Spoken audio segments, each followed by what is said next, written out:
right, with that, I will call to order the Wednesday, April 17th. No, I'm reading the wrong date already. I'm looking ahead. Wow. It's going to be a good night, I can tell already. Call together the Wednesday, September 4th, 2019 meeting of the Reno City Planning Commission. We will start with asking everyone to rise for the Pledge of Allegiance, and tonight we'll ask Commissioner Gower to lead us. I pledge allegiance to the flag of the United States of America and to the republic for which it stands, one nation, under God, indivisible, with liberty and justice for all. Thank you. Michelle, can we have roll call, please?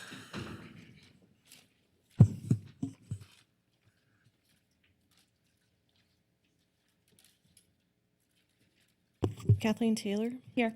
Peter Gower. Here. Britton Griffith. Present. Ed Hawkins. Here. John Marshall is absent. Paul Levis. Here. Mark Johnson. Here. We have a quorum. Okay, thank you very much.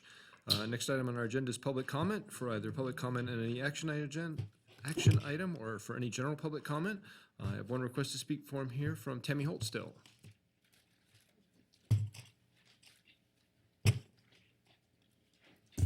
Tammy Holtstill, Lemon Valley Swan Lake Recovery Committee, for the record. It's been a while since I've been here. But the water is still there, so I'm still here. There has been no real fix for the situation that is out there. You guys denied the request to enlarge the sewer plant, but yet council approved it. Now they're going out for a $55 million bond to increase it, so they can go ahead and do this increase without having any place for that effluent to go. Swan Lake, Washoe County is now taking Prado Ranch area and spreading that Class C effluent on bare ground, not taking care of the mosquitoes. We have had residents already complaining about the additional mosquitoes. And then you guys are going to turn around and take it to American Flats and spread it out there. Again, it's Class C effluent. If you don't know what that means, then you guys should be looking it up. But it's not usable for crops, for livestock. You're supposed to wash your hands. It's not recreational like Washoe County wants to keep saying it is. You're supposed to sterilize yourself after touching it. There's a problem, people. And adding more development in there when you haven't fixed the problem to begin with is a problem. Yeah, let's just keep piling it in there. You haven't figured out your stormwater? Swan Lake's only 1,800 acres. Your development's over 3,000. So do the math on it. Nowhere have you made sure that your developments hold a 100-year, 10-day storm on their property. Swan Lake does not evaporate in 7 days.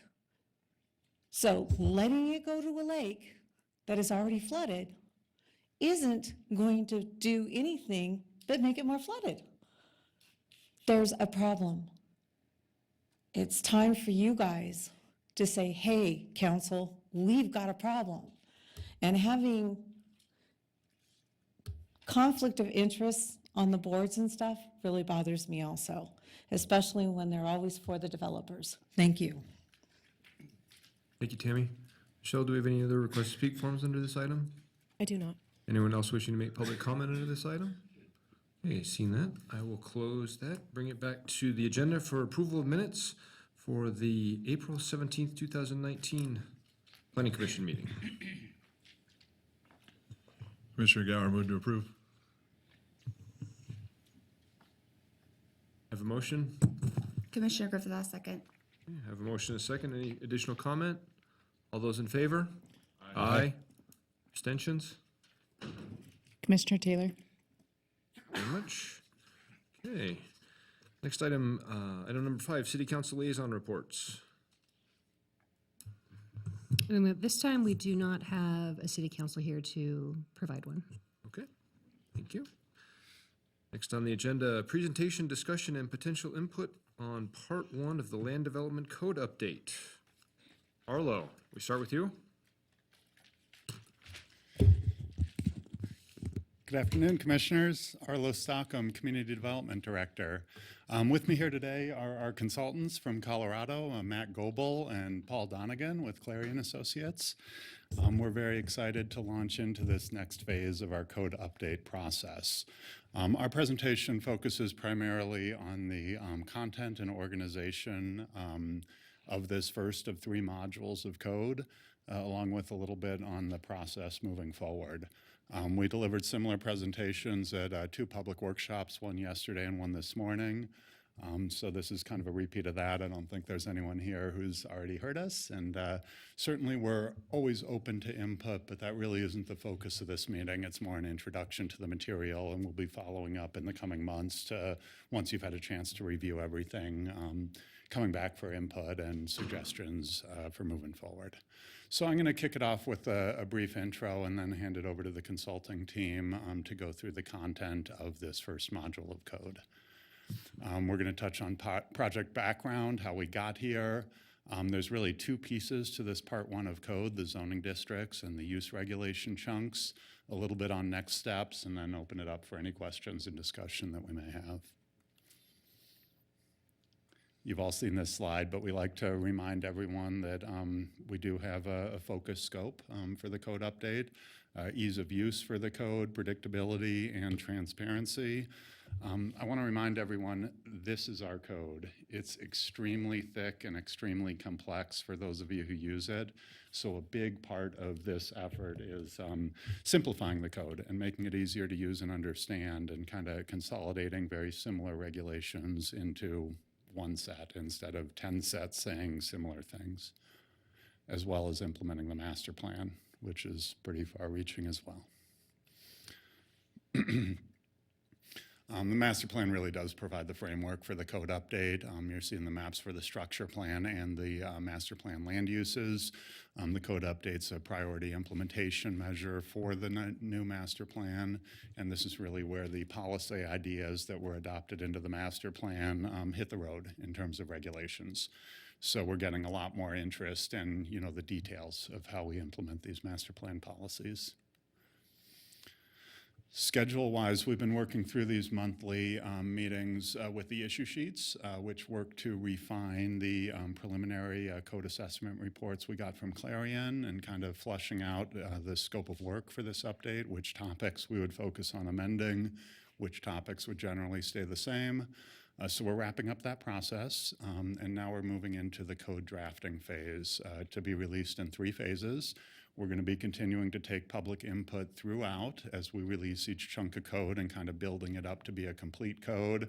And then a round of revisions, late winter, early spring, and a full consolidated draft scheduled to be released in April of next year, ultimately to be adopted in August of next year.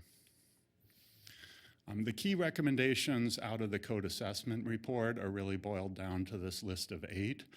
Items 1, 2, and 4 in blue are the focus of this first code module.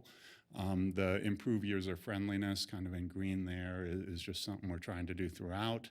And the other topics will be addressed in later code modules to be developed. Our issue sheet schedule. Really, we've had the final of our 5 issue sheets through the Planning Commission, and that's going to City Council next week.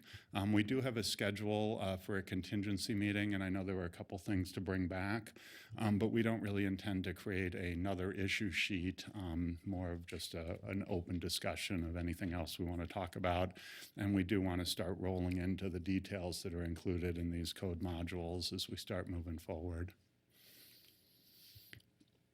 Here's our timeline. I want to call out those little hexagon-y shaped things, which are direct mailed notices to all property owners in the city. Our first mailing is going out, I don't know if it went out today, but it's going out this week and should land in mailboxes next week, where it's a general invitation to participate and direct people to our webpage and encourage them to contact us to get involved or provide input. So as we build the modules, we're going to keep our commenting options open throughout that process, so no one should feel obligated to provide complete comments on this first third of code now. We could start getting comments, start evaluating them, but ultimately around January, once everyone's had a chance to review a complete code and provide input on that, that's where we should really have some meaningful discussions on what to change in the initial draft. And basically do a repeat of that next spring with a consolidated draft, and then ideally have an adoption draft that's pretty well ready to go for approval. With that, I'm going to hand it over. I think Matt's going to cover the first part of this, and we're kind of going to tag team the presentation. All right, commissioners, hello. My job now is to walk you through the first part of the actual code that we've put out for public review. So the balance of the presentation is really to move beyond just the overall process discussion and talk with you about the substance and what we've actually got in place for you to review. And there's two big pieces, as Arlo mentioned. First of all, the districts, the zoning districts that Reno is divided into, and then we'll talk about the uses allowed within those districts. In terms of the zoning districts, I think one of the big messages that we want to communicate to you is just simplification and streamlining. You have a code that has a very large number of districts, 57, and we've actually been able to shrink that down to a more manageable number, 32, through the drafting process so far by consolidating similar districts, districts that have similar purpose statements and similar standards. We've gotten rid of obsolete districts, zoning districts that just aren't used or aren't necessary for some reason. We actually have had to add a few districts, and I'll talk about those to implement the master plan. But again, the overall net result has been to decrease the number of districts from 57 to 32. Arlo mentioned that one of the key goals of the project has been simplification. And if you look at the left two graphics on the slide, those are from your current development code. Those are just screenshots of what your current code looks like. And on the right-hand part of the slide, that third graphic, that's an illustration of where we're going. So basically, we've been able to process a lot of the kind of legalistic information, the kind of old school format. We've boiled it down into a simpler, more manageable document that you see on the right. And that's what I'll focus on here. This is an illustration of one of the zoning districts in the new code. And this gives you an example of how we've created this one-stop shop for the key information for all the different districts. So all the different districts have a page like this that has a clear purpose statement that's been refined to make sure it clearly describes what the city wants to achieve with that district. There's a table at the bottom of key dimensional standards, things like maximum building height or minimum setbacks, things like that. And there's a new graphic that we've developed for all the different districts that shows you generally what development would look like in that zoning district if all the standards are complied with. When you lay all those new illustrations out side by side, 30 plus of them, you get a good illustration of kind of the range of character types in a big diverse place like Reno, all the way from single family neighborhoods all the way to the downtown towers. So those graphics are a good way of kind of just illustrating at a really simple level kind of what the intended character of those districts is. Excuse me. Let me talk about the districts themselves. I'm not going to go into detail on each one of the districts, but I'll talk about broad categories of districts and how we've proposed some changes. This is the residential districts, the first category of districts. This is the section of the code where we are proposing the least amount of change altogether. So on the left-hand side of the slide, you see the lineup of existing districts, and on the right-hand side, you see the lineup of proposed districts. It's slightly different. The only district is the naming convention for the districts. We're proposing to move to names that actually reflect maximum densities in the districts as opposed to reflecting minimum lot sizes. We're not actually changing the standards themselves. We're just changing the names. So for example, you see the SF9 on the left-hand side. That's currently called that because it's got a minimum square foot lot size of 9,000 square feet. We're proposing to call that SF5 because it's a maximum density of 5 dwelling units per acre. We're not changing the standards. It's just going to be a name change on the map. That's really all the changes that are reflected in this part of the code. And if I could just drive one point home as part of these slides, we are not really touching these districts at all. It's just changing those names. Now, where we are making some more substantial changes is this part of the code, the mixed use piece. Simplifying the mixed-use districts is a big charge that we've been given by the city. On this slide, you can see many, not all, but many of the existing mixed-use districts that you have, many of which developed for the regional centers, those based zoning districts, and also the TOD-based zoning districts. You've got a whole lot of flavors of zone districts out there that address mixed use in some flavor, and they overlap. in a lot of different ways. They were developed for very, important reasons for different places, but one of the things we've tried to do is simplify this lineup moving forward. So on the left-hand side of this slide, you can see the revised lineup of mixed-use zone districts. It's a shorter list, and we've been able to basically find a home for all those different districts from the prior slide in one of these new districts here.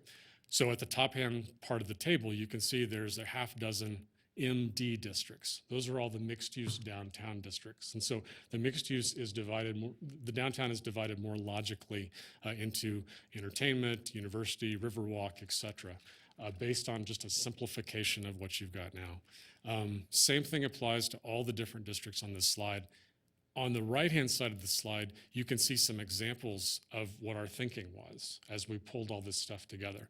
So for example, the MU district, the mixed-use urban district, that's a new district by name, but it's actually just a consolidation of all those existing districts that you see lined up there. The multiple districts listed below. That's mostly the area down at South Virginia.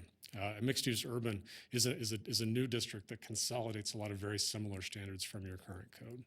So all the details are in the draft, but we've got a lot of footnotes, a lot of commentary that kind of explain. The general goal here is not to change the standards. It's not to change the substance necessarily, but to simplify the overall administration of the district lineup. We have simplified the number of overlays in the code. We've reduced them by creating more base districts that I've talked about, but you still will have overlays moving forward. And the ones that you'll have in the new code are listed on this slide. Some of the general overlays, they're called general because they apply citywide. And so the airport flight path, the airport noise exposure, historic and landmark, those are all overlays that could apply in many different parts of Reno. The gaming overlay is a new overlay, but it's actually just intended to carry forward your existing regulations that apply to gaming. There's no changes proposed there. The neighborhood planning overlay districts, those have been the work of a lot of time and thought by all those neighborhoods that are listed. Those are all being carried forward unchanged. Now, long term, we think that a lot of that material may be unnecessary and could be removed because it's going to duplicate new standards that are applied citywide. But for the short term, for the immediate code adoption, all those neighborhood planning areas are being carried forward unchanged. The conservation overlay districts, those are a placeholder. And that's for additional work in the future where those districts that are listed might have a framework to apply additional restrictions on those particular neighborhoods. Could be others that are not listed out there yet as well. So those overlay districts are an important part that layer on the base districts. The final piece that I wanted to emphasize in this first part of the code, the zoning districts, is that for the most part, we've carried forward all your existing standards. There are some new standards to help protect neighborhoods, and we're calling them compatibility standards. And basically, there's a suite of new controls that says any new building that comes in within or adjacent to a property that's zoned large lot or single family or MF14 or MDPD, that's the Pounding Downtown District, anything coming in or adjacent to those has to comply with an additional set of setbacks and step back requirements. Basically, you got to carve off the building around the edges of that district to make it additionally compatible with the residential. So in this example, the non-residential building on the left-hand side is going to have to comply with the minimum side setback of the abutting district. Here's another example. Any portion of any building that exceeds 24 feet in height shall maintain an additional 1 foot side yard setback for each foot of height. You got to bring the building down along the edges where it's abutting up against those single family districts. So this is just an overall set of tools that's basically saying anything that's coming in near a single family neighborhood has to step back and step down to be more compatible. So we've got some new graphics for these things, but these are new tools. This is an overall height control. So anything within 75 feet of one of those sensitive districts or within 150 feet of those sensitive districts has to meet the overall setback requirements that you see on the slide. Again, these are kind of overall compatibility standards that are just intended to reflect the sensitivity and the importance of neighborhoods that we've heard about in Reno. So That's the overall, that's the first half of the code that we've got out there for public review. We'll talk more about the comment period for that in a few minutes, but before we get there, I'll turn it over to my colleague Paul to talk about the second half of the documents, which is the use regulations. Good evening, Commissioners. So this section will be very similar in the way that we approached it as we did with the zone districts. And that mindset was to, once again, be implementing the plan, simplifying like uses, like we did with the districts, where there was that overlap and there was room for a simplification. We thought that was a logical place to reduce the complexity of the use tables, and as well as removing obsolete uses, and in some cases adding uses that were previously not a part of the different use options, but are things that are currently being built just under other uses, but deserved a little bit of specificity. So once again, on the left side, you're looking at one of the examples of your use tables that are currently in the code.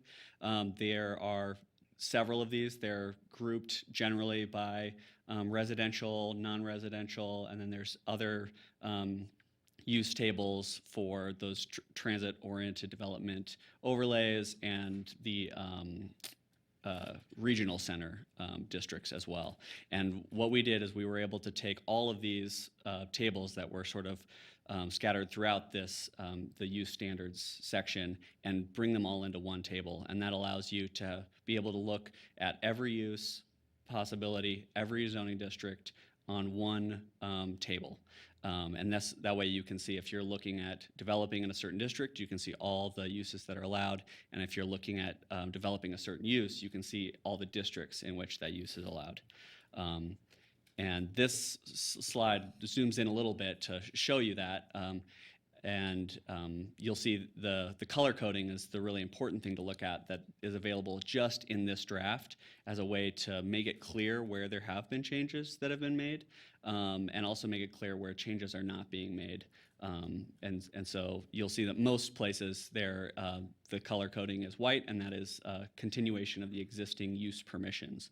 Where the use permissions are becoming more permissive, the square is turned green, where it's becoming more restrictive or less permissive, it's being colored red. And then because of all this consolidation of uses and districts, there's an awareness that there are some places where the use is, or the use permission is changing, but really it's more a result of the consolidation of uses and districts, and noting that, well, we're maybe looking at 7 districts being consolidated into this one new district, and in 6 of those former districts, they had this use permission, but in one of the new, but in only one of those former districts, it had a different use permission. We're going with generally what is the most standard across that use district, or zone district, sorry. And then an important thing to note as well is the reference to the use standards that is on the right side.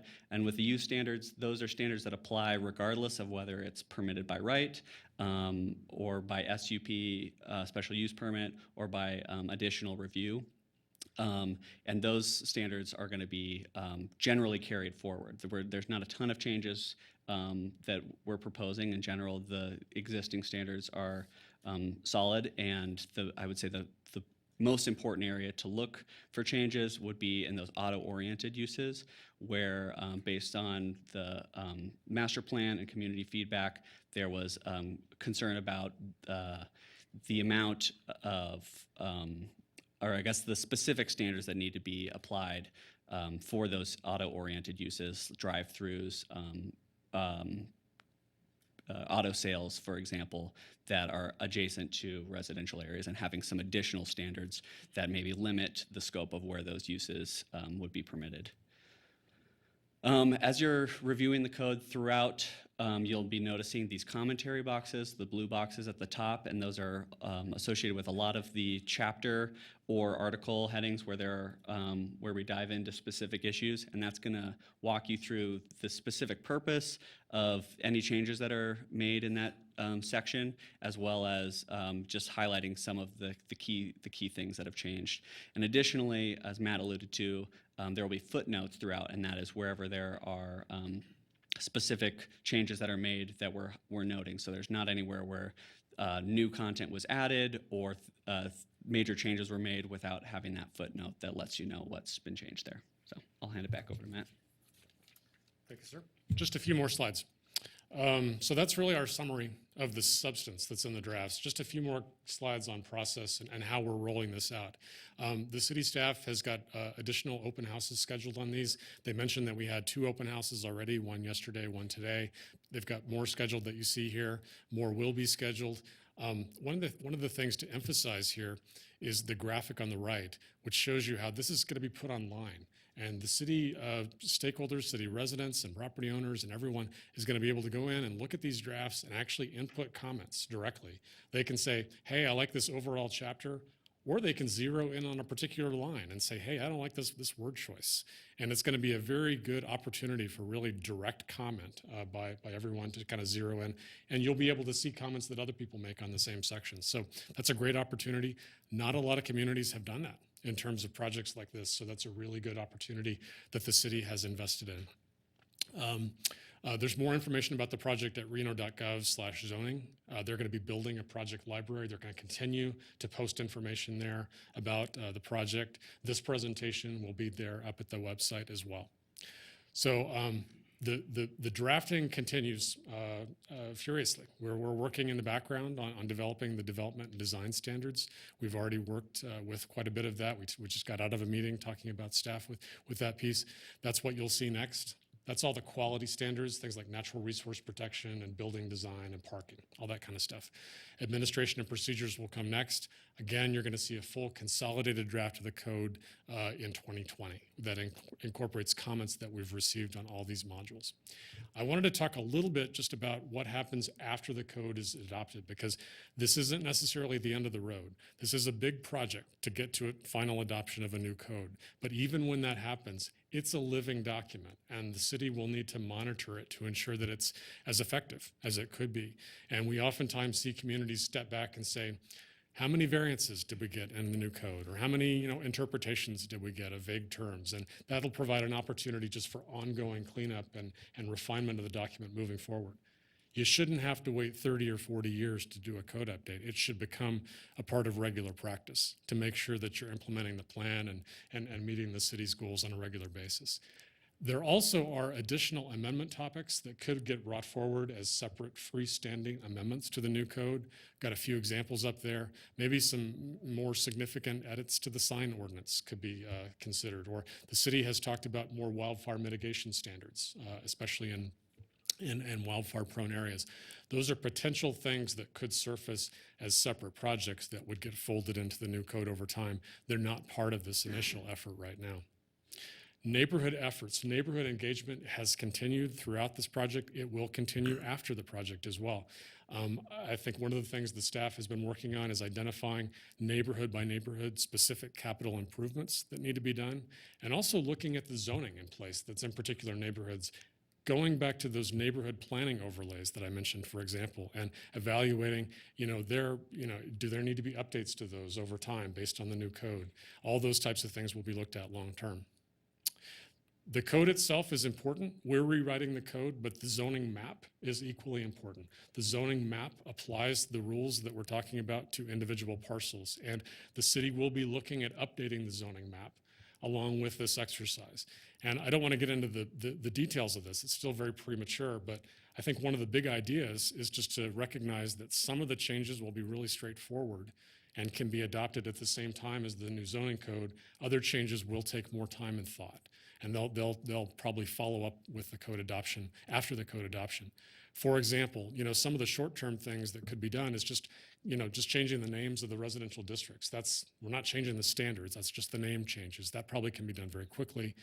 The city hopes to consolidate those mixed-use districts very, very quickly. They want to capitalize on that effort really quickly, so that hopefully can be done with the adoption of the new code. But all that neighborhood engagement stuff that I talked about, that's going to take time, and that'll take time to kind of walk through those individual neighborhood maps, and that'll happen following code adoption. I think for all the mapping changes that happen, the city is committed to an objective and transparent process so that it's not going to be just decisions that are made in a black box or in the planning department, but there will be a clear notification of any property owners. If there's any decisions, any discussions about zoning changes, there'll be objective decisions to guide kind of what the initial recommendations are on new zoning, and there'll be opportunities for property owners to come in and talk about those determinations and make appeals. So that's all going to come down the road. You'll hear much more about that, but we have those slides in here just to give you some reassurance that we're already thinking kind of longer term about the map, because the map will ultimately be necessary to implement a lot of the zoning district changes that we're talking about. With that, that's our substance. I'll turn it back over to Arlo, who's just going to kind of remind you, I think, about some of the big changes in this module. Yes, just to recap, there's a lot of bulk here in the code, so we're trying to break it out into digestible pieces to get meaningful feedback on. I'm sure you noticed some common themes between what was presented by our consulting team and what we've been discussing through our issue sheet process over the last 5 months or so. It's all aligned. Essentially, we're doing what was directed through the issue sheets, but we're adding a lot of detail at this point. So just in summary, what those changes are, in addition to the simplifying, reorganizing, improving the usability of the code, they really fit on 2 slides in this chapter. The non-residential and mixed-use districts, simplifying the zoning for mixed-use areas, consolidating those districts. A couple adjustments to the downtown districts, most notably Pounding has lower intensity standards than are currently in place, and there's some additional land use restrictions in the University District, things like marijuana sales not allowed up there. There are some refinements of allowed locations for auto-oriented uses to be more consistent, especially in the more urban core areas, to be within a quarter mile of a freeway off-ramp or outside the urban core. So that's kind of standardized throughout the community. We'll see how the input on that goes. The consolidation of the AC and CC districts, which are nearly identical but not quite, all converting into general commercial. The new mixed employment district, which generally will replace the general office or industrial business district, but those will really be looked at on a site-specific basis. They won't all be rezoned to mixed employment. But that's a new district that we think will be a lot better received and more utilized and more reflective of modern business needs than either general office or industrial business. And then the reorganization of gaming without changing the regulations, just improved organization in an overlay. The residential districts, the renaming Matt went through. Refining multifamily use types. You'll see in the use table there are a series of new use types, duplexes, live-work units, triplexes. Those all exist in the world today, but not in our use table. So those are new uses, but where they're allowed and what process they're allowed by is the same as what exists today. So a duplex today is considered the same as a multifamily. So nothing will change with adoption of the code, but it will provide us with new tools.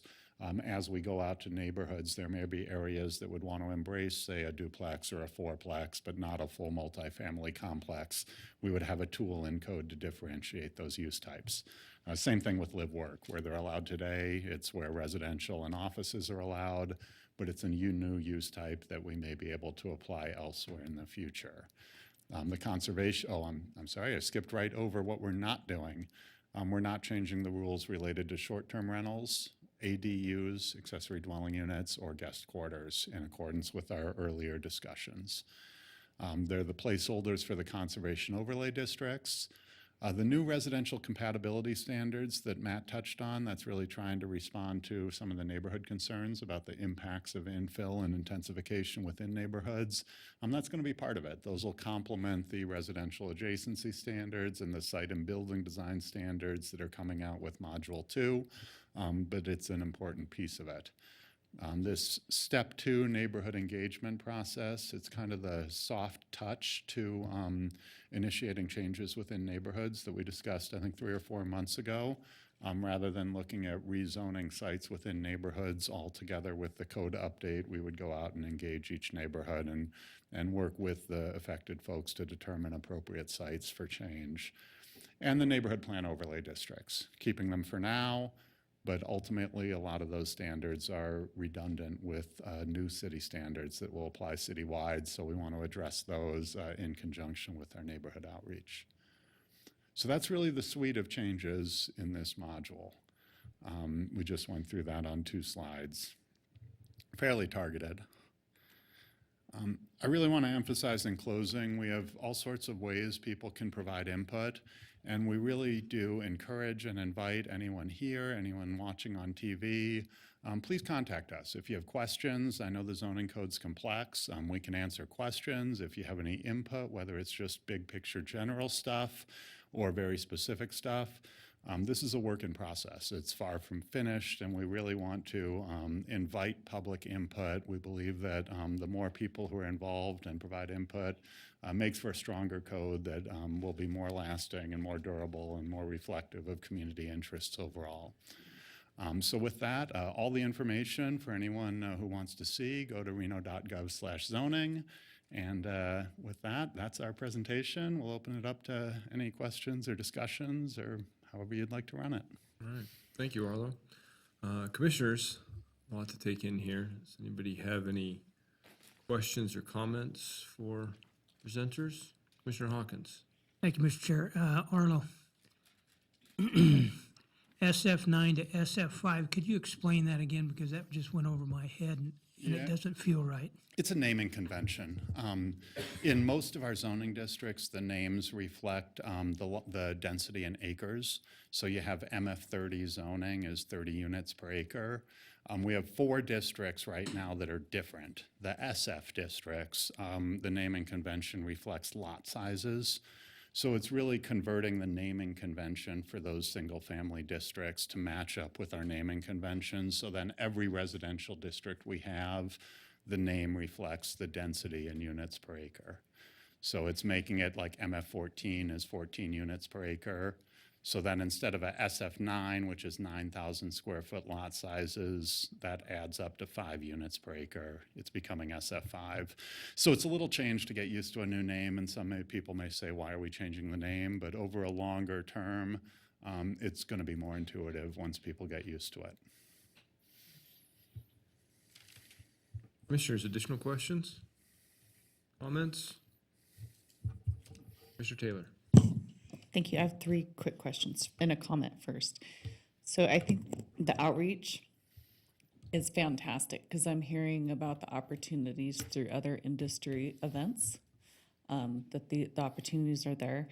How is the attendance going so far? How was the attendance last night? Well, we're just getting started. We had about a dozen people at each of our sessions, but those are really the regulars who are tracking this all the way through the process. We're expecting much more participation at our meetings here at the end of the month because we're sending out 60,000 postcards this week inviting people in. So it's going to be interesting. You know, there may be a lot of volume coming through and a lot of people with questions, but we really do want that feedback and think it'll build strength over the process. And then my other question was online comments. Yes. Did I understand that everybody's going to be able to see everybody else's comments online? If you choose to comment in that matter, yes, it's an open thread, and it's going to be interesting to see what that turns into. Good luck. That being said, anyone can provide comments just by calling us, sending us a letter, showing up at public comment, whatever way is most convenient to them. But we thought, this is a new tool that a number of communities are using, and it allows people to, dive in and say, hey, I've really had trouble with this section of code. Can you fix it? And we're getting some of that already. So we're going to have a bunch of stuff that says, we need more parking. No, we need less parking. We'll just see how it plays out. If anyone gets nasty with it, we're going to take it down. But as long as it's civil and reasonable, we think it's good information for us to get. Thank you. Additional comments? I guess Arlo, or actually, I'm not sure who this question is for. Just as you pointed out, there's 2 additional sections that are coming forward.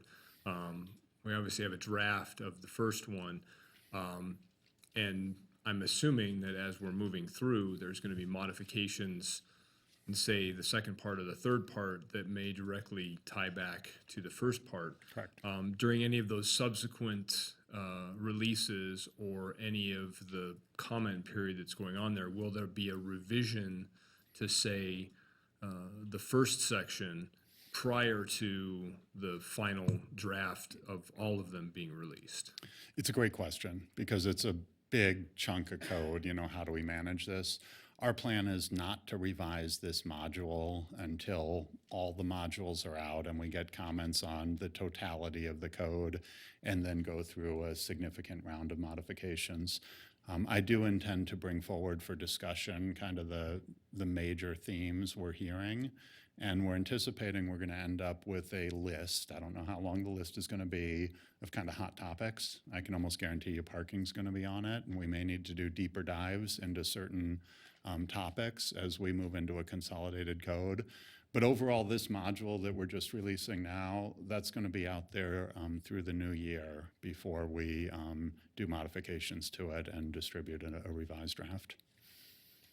And then the second part, actually, thank you for that. Was my follow-up question, was if there was going to be presentations or discussion as to what if we aren't going to release a new one, what the new information was going to be. So thank you for that.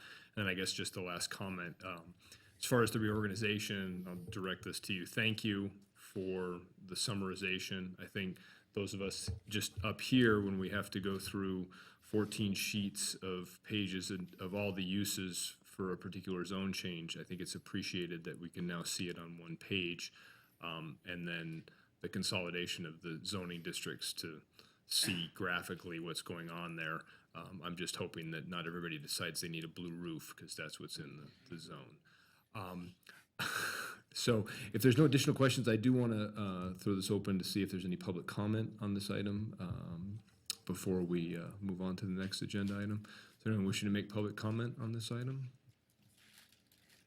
All right, Dave, you know the drill. You have to fill out the form when you're done.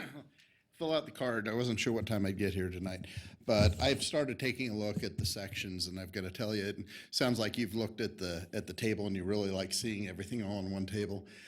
That is refreshing, considering where we've come from. Somebody who has to look through those tables regularly. It's very nice to see them all in one place. Also, to the breakdown of the zoning, it's following some formats that other communities have been doing for probably the past 4 or 5 years that I've seen around here. I'm sure it's been going on longer, where you see the zoning designation, you can get your setbacks, you can get your floor area ratio requirements, everything kind of all in one place, or most of the things in one place. A lot of the format changes are fantastic. So I just want to applaud the staff on that. And I've made a few comments on the public board. We'll see if anyone chimes back at me. Thank you, Dave. Anyone else wishing to make public comment? Any additional comments from the commissioners? All right. If I may, did you have another wrap-up for us? Sorry, I'm going to be a public comment. I kind of failed to emphasize. Well, you have to fill out a card then. I'm not Okay, going to break the rules for you. I just wanted to emphasize, we've had a lot of discussion through the issue sheet process about different options and different models used in different communities and what's working and what's not. And I feel we have a really good partnership with Clarion. They've been working on ordinances for decades now for communities like ours throughout the country.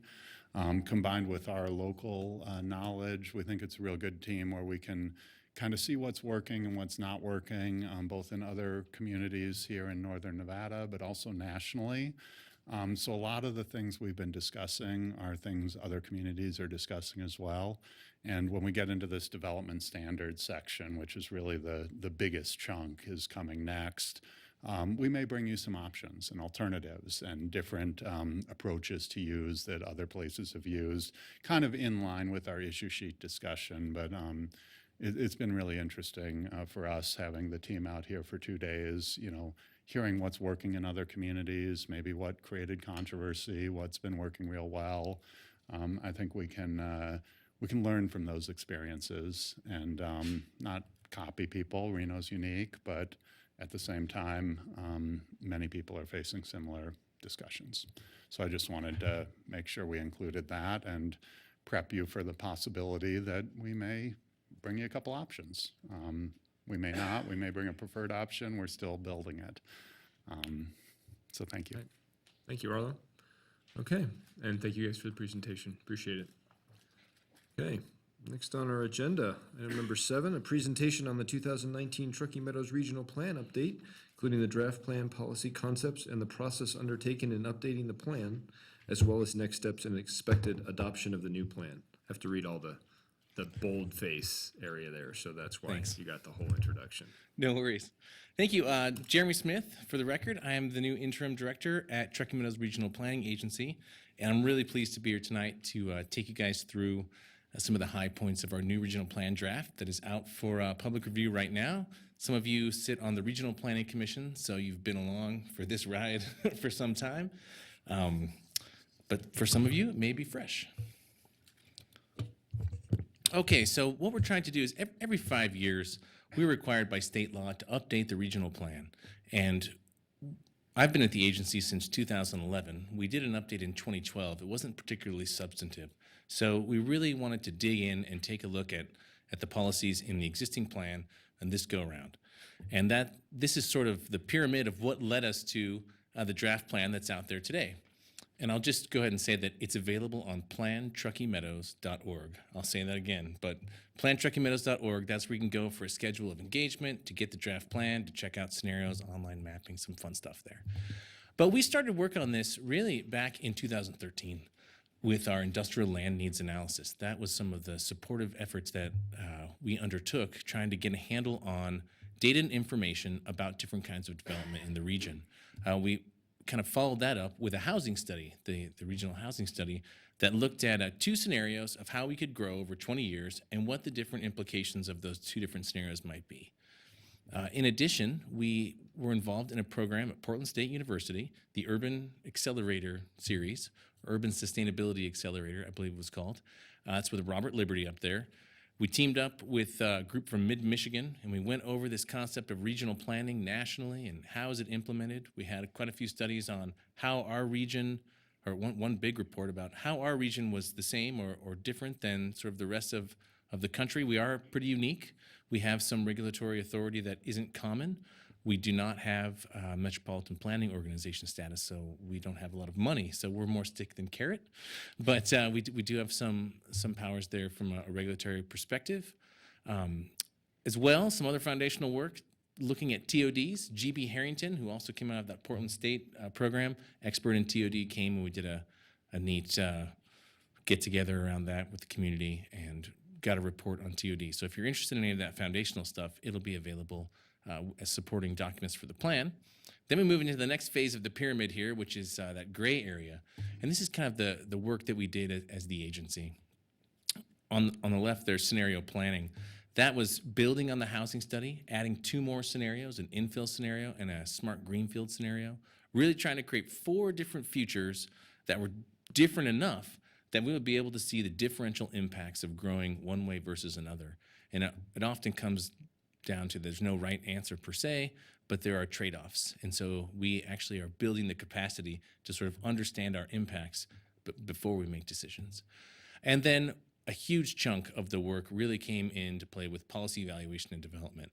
We've been meeting with a group of staff from Reno, Sparks, Washoe County, the school district, the RTC, the Western Regional Water Commission. We call it the Regional Plan Update Working Group. And for example, Arlo's been involved in that pretty heavily. And we've really been hammering through that policy evaluation piece and honing the policies in the plan and trying to get something that's more modern, that we can implement a little easier and is less cumbersome. It's a very technical document right now with over 140 goals and policies with names like 1.1.3. And it's sort of like, what does that mean? So we've tried to normalize that to some degree. That really has been the work that's led us to this draft plan. All along the way, we've tried to engage the community. We've had several lunch and learns. We had one today, actually, but there's one again scheduled for tomorrow. Some community conversations. We've been doing meetings like this. Obviously, our RPC Regional Planning Commission meetings and Regional Planning Governing Board meetings are opportunities as well. And we did several surveys. We had a tool called MetroQuest. That was a really cool tool that we got quite a few respondents on. So we've really tried to get out there to get to where we are today. So key overall changes, again, the overall plan structure and look, Previously, I don't even know if there were graphics in it. I think there was a set of Z-fold maps at the end that was all text, right? So we've tried to make the plan more approachable, more graphic, easier to read through. Scenario planning, as I mentioned, has been a great tool that we've been adding to our toolbox to understand the implications of our choices. And it's really leading us to this concept of an annual data-driven report that we will do as an agency to report on stuff that we already did measure in the scenarios, but things like land utilization. How many acres of different land types have we been using? Or how many master plan land use changes have gone from some designation to another, like open space? Further, what about student generation, wastewater generation? These things that we actually can add up and try to understand the kind of accumulative impacts of all of this decision making and all the development we're seeing. So we'll be providing that in an annual reporting mechanism, in addition to the annual reporting that we do right now, which really could use an upgrade. So finally, I mentioned cleaning up the policies, eliminating redundancies, anything that's kind of already required by state law that we're already doing. We tried to sort of remove that from the plan, hoping to make the plan more implementable and really focus on regional issues and try and stay out of the way of like stuff that you guys just heard about, the zoning code, and make sure that we're harmonious, but that we're not trying to get our fingers in there. And this is really key, embedding back into state law, into our NRS, right? We've got the contents of the regional plan state law right in that NRS section, right in the plan. It's very clear about what needs to be in this plan, and there's the statute number if you want to check it out. But it's kind of 5 main things, and we've organized the policy section into these 5 main buckets. So population projections, how many people do we expect are coming? Regional form, we want to try to limit premature expansion, understand that we're going to have to try to preserve existing neighborhoods, but allow for some infill stuff that you guys are dealing with the nitty gritty of with your zoning code. Conservation of natural resources. And then we did really focus in on this 4th bullet, efficient public facility and service provision. And I'll go into some of those specific changes in a second, but really trying to beef up how we contemplate where we're doing facilities planning and how does that line up with our master plan decision making. And finally, as the regional planning agency, we serve as an intergovernmental coordination sort of mecca. We facilitate and coordinate those conversations, so continue to do that. Here is the plan cover. Again, this is available at plantruckymeadows.org. And basically, I'll take you through each of these, but we have 3 substantive chapters, and then we have in between them 3 sort of interludes that kind of go over some neat stuff that we learned along the way. The first chapter is setting the stage. Who is TMRPA? What are we supposed to do? Who is supposed to report to us? How does this conformance process work? And then talking about what is the regional plan trying to do? So if you want to find that background information, that's really in that first chapter. We move on from there to the first interlude, which is looking back, we've called it. Some storytelling. We did some oral history work, kind of interviewing folks that were around for the inception of regional planning and getting their quotes. Also a history of development, kind of a decadal look of what our community has built. So that's in there. Then we have chapter 2, regional vision for growth. Here we address regional goal setting, which we did with our regional planning governing board last year, and then how we used our scenario planning tool to look at the implications of these different patterns and how any given of the 4 patterns that we put out there, how did those meet the regional goals that we had agreed upon. And really, again, there isn't one scenario that we thought, oh gosh, this is the one that we have to grow as, and also we don't really have the authority to enforce that we would grow in one specific way. But it did help us to hone how we wanted to approach the regional form map, which is the second map of the plan, and it kind of controls where we want to see certain densities and intensities in the community. And I'll show you a picture of that coming up here. Okay, so after chapter 2, if you really want to nerd out and see the actual results, right, of these metrics, it was tough to get here, but pretty meaningful stuff. There's 14 metrics for each scenario, and so you can see how they all compare to each other and actually understand maybe some of the decision making there. And then here we are in chapter 3. So now we're going to walk through these 5 sections. This is really the meat of the plan, and if you're going to be using this thing to do regional planning, you're going to go to here. And that's kind of something we're going to set up in the intro, very beginning of the plan, so folks that open this thing know that if they want to get into the policies, direct you right here. First off, population growth. Previously, we've been doing for a while something called the consensus forecast, where we bring together multiple independent forecasts of the future, average them, and we use that every 2 years as our sort of what's coming down the pike. And other jurisdictions and affected entities have been required to use that as a primary source, and that continues.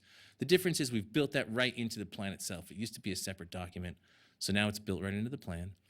We have addressed the fact that we also do the GIS work to spatially disaggregate those population forecasts onto the landscape. We've kind of deferred the conversation on exactly how we're going to do that, but we are going to build that methodology in cooperation with all of the regional partners, the City of Reno, City of Sparks, Washoe County, and all the folks that need to be involved, the RTC, and how we do that disaggregation.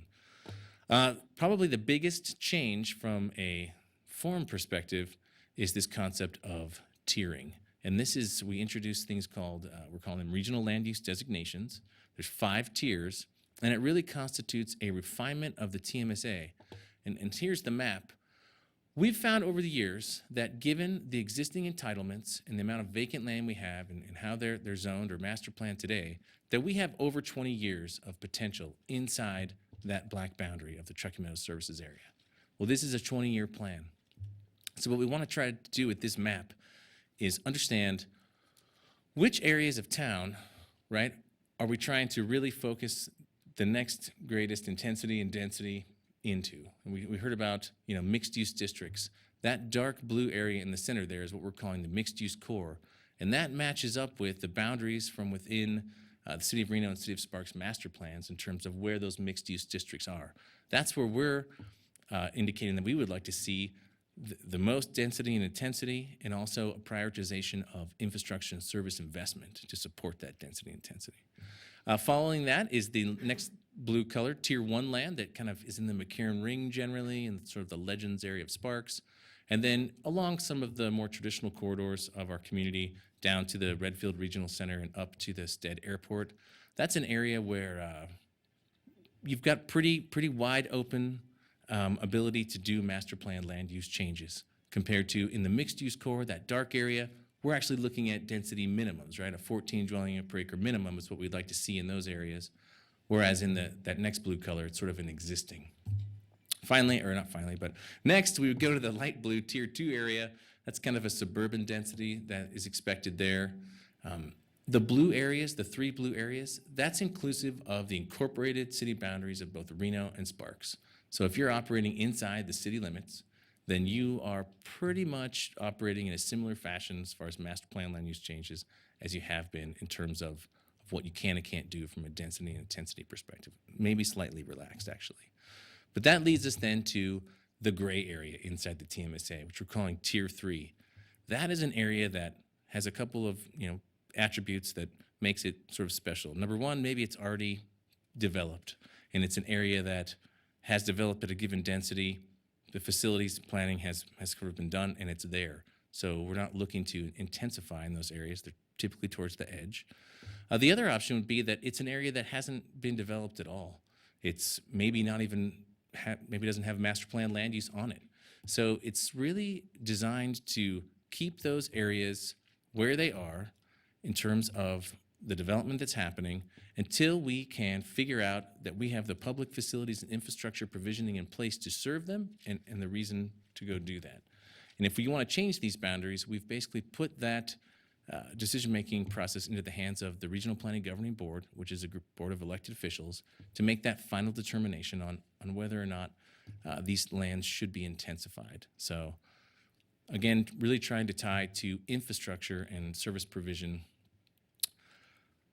It was a fun process getting to these boundaries, but I think it was a good process. One more thing I should mention. This is all about going forward.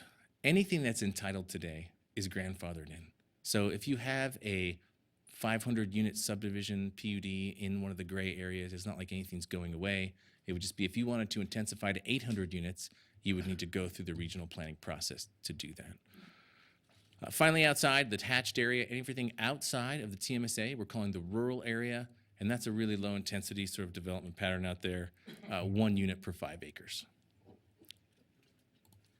Okay, so This was key, and this does tie back to the tiering map. And in our public facilities section, we were able to get agreement on a list of standards for regional service and infrastructure provisioning. So basically roads, schools, flood, water, and wastewater. And we were looking for specific information when a master plan conformance review comes to bear at our agency that we can have. Previously, we've been relying on concurrency management, which basically, in a shorthand way, says, don't worry about it. We've got this handled. We'll take care of it, when it's needed. And what I've found is that that's typically true, that does work. But we know that folks such as yourselves have been asking for more information. And again, we want to be able to look at the cumulative impacts of our decision-making and how it's going to impact our public facilities planning. So the idea is that we will have a look at these standards for some of these infrastructure pieces. And if they're not meeting the standards, there's still a path forward, but it really becomes about proving the feasibility. How will it be funded? What will its impact be on other plans, and can it be done? So that's a really neat strengthening of the regional plan that we're pretty happy about. And that leads to that sort of next step. We have a set of information right now about infrastructure, arguably not very complete. So what we want to do is over the next few years post-adoption is develop something called a Public Infrastructure Investment Plan, or PIP. This is a way that we can go to those regional entities like TUMWA, or the WRWC, or the RTC, and to the local jurisdictions and really try to understand what are the public facility plans, right? What are we looking to do? And coordinate all that into one spot so that when we do get a request, we can look at that and say, aha, here's where things are lining up, or here's where they're not. And we're going to do that in coordination. This is not we're directing the investments per se.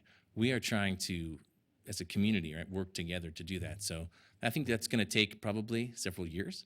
And we're sort of slating that to be completed and ready to go for the next 5-year update of the plan. So that's going to be a major thing to work on moving forward. One of the things we also did is try to buff up the natural resources component. That's right in our NRS contents as well, that we're supposed to be doing certain things. We're not doing them. So we've gotten pretty far in terms of trying to make it better for the adoption process, but we're going to implement a natural resources plan as well, where we go out and coordinate again with all the folks that have been doing this work. For example, Washoe County has great open space planning. We're going to make sure we get on board with that and understand what that means and coordinate it with the stuff you guys have done in Reimagine Reno. Make sure all of these things are driving together. So that's the second kind of main initiative coming out of the post-adoption world. And then I mentioned the annual report. This is a way that we're going to be able to take all that information, take information about absorption, understand it, serve it back to the community so everyone can see that. Okay, so after the Chapter 3 sort of policy chapter there, we have another interlude called Moving Forward. I get a lot of questions about what are you going to do about the wider region? You guys, there's clearly a lot going on, and there's impacts to our community. Our jurisdiction per state law is Washoe County, right? Absent the Tahoe Basin and tribal lands. So as far as a regulatory perspective, there's not a lot we can do outside of the county. However, we have been involved as an agency in several initiatives, such as EPIC, the Economic Planning Indicators Committee, that looked at a 5-county region. And so we're looking to continue to recognize that and coordinate to the best degree possible with our wider region. This stuff, definitions, glossary, the Project of Regional Significance guidelines are included, and the consensus forecast will also be, like I said, right in there. And then these are neat. Throughout the plan, we have these little call-outs, right, that sort of highlight fun things. For example, we had some work done for us that really looked at what do you think climate change, what are the impacts that might bring to our community? And so we have a little write-up of that. We have some quotes in there, just little ways to spice it up a bit. Okay, so next steps. We're deep into the public engagement component. We've been engaging the public all along the way, but now that we actually have a fully drafted plan that looks pretty good, it's out on our website. We've been doing the lunch and learns. I'm going to talk to the school district on September 10th. I'm going to the builders on September 17th. We have a regional planning commission meeting on September 11th. The big news is on September 18th, we're hosting a big community conversation about the plan at the Discovery Museum. So bring your friends, right? Those have been well attended in the past and hope to get quite a bit of community feedback there. We also have availability to comment on our page there, plan.truckymeadows.org, where you can get the plan, you can leave your comments, or email us at the agency, and we're happy to take that. Leading up to the last week of September, 3 meetings, which per state law we need to have, meet the Regional Planning Commission in each of the 3 jurisdictions. So we'll be in the Washoe County Chambers, which is actually in the city of Reno, on the Wednesday night. Then we'll go to the Sparks Chamber, and then we're doing one for the county jurisdiction at the Marvin Picola School on Foothill. So those 3 meetings are the chance for more public testimony, and at the 3rd one for the RPC to actually say, okay, we move to recommend this regional plan for adoption to the Regional Planning Governing Board. And if that goes as planned, then we would be taking the plan itself for final adoption to the Regional Planning Governing Board on October 10th. They're meeting in the Washoe County Chambers. So no guarantee that it will be adopted then, but that will be our first opportunity to get it, and fingers crossed, because as soon as it's adopted, I'm cutting all my hair off. Okay, that's pretty much it. If you guys have any questions, I'm happy to hear. Try to answer. Thank you, Jeremy. Yeah. Commissioners, questions, comments?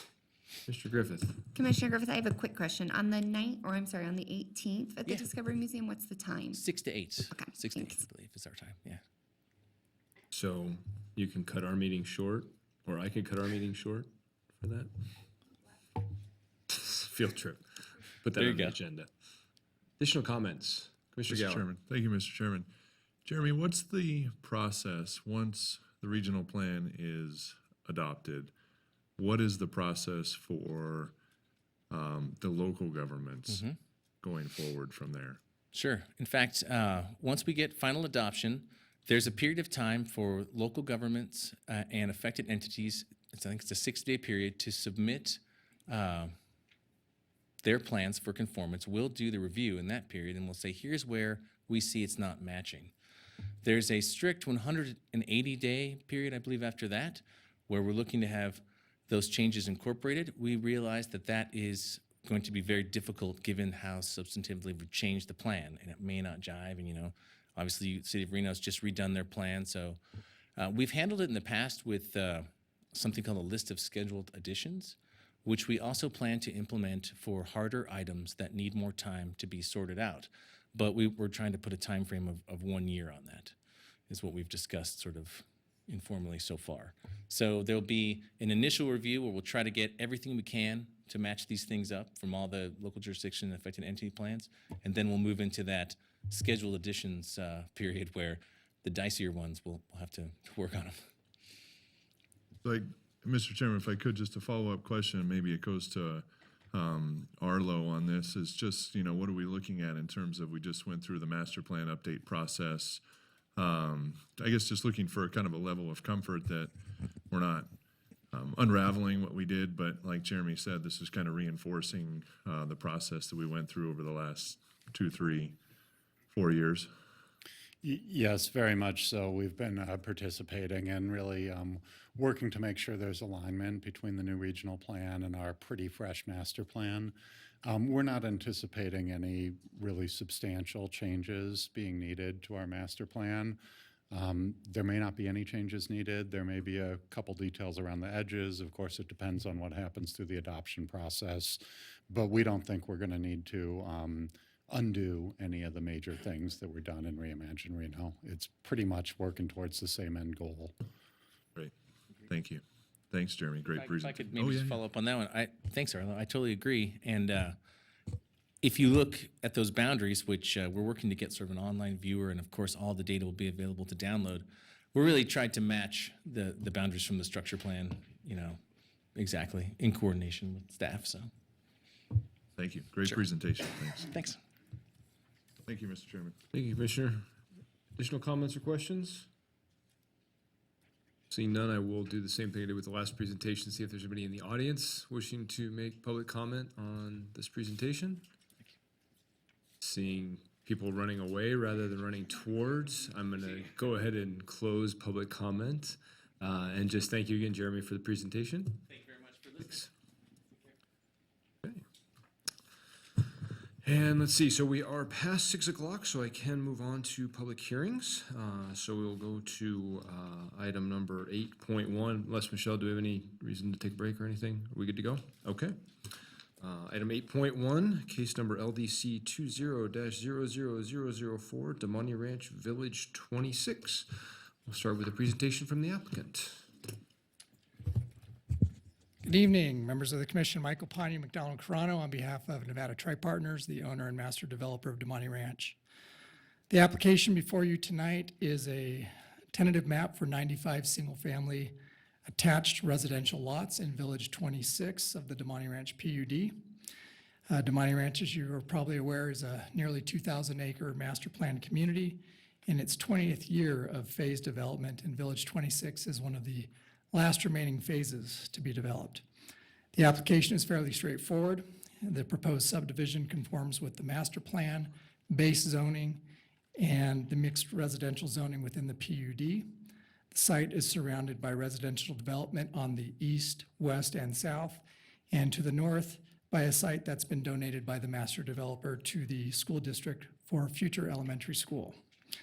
As one of the final phases of the master plan community, the findings in NRS 278.349 are easily satisfied, as all necessary facilities, utilities, public services, stormwater conveyances, and roadway networks are already built out and are available for service.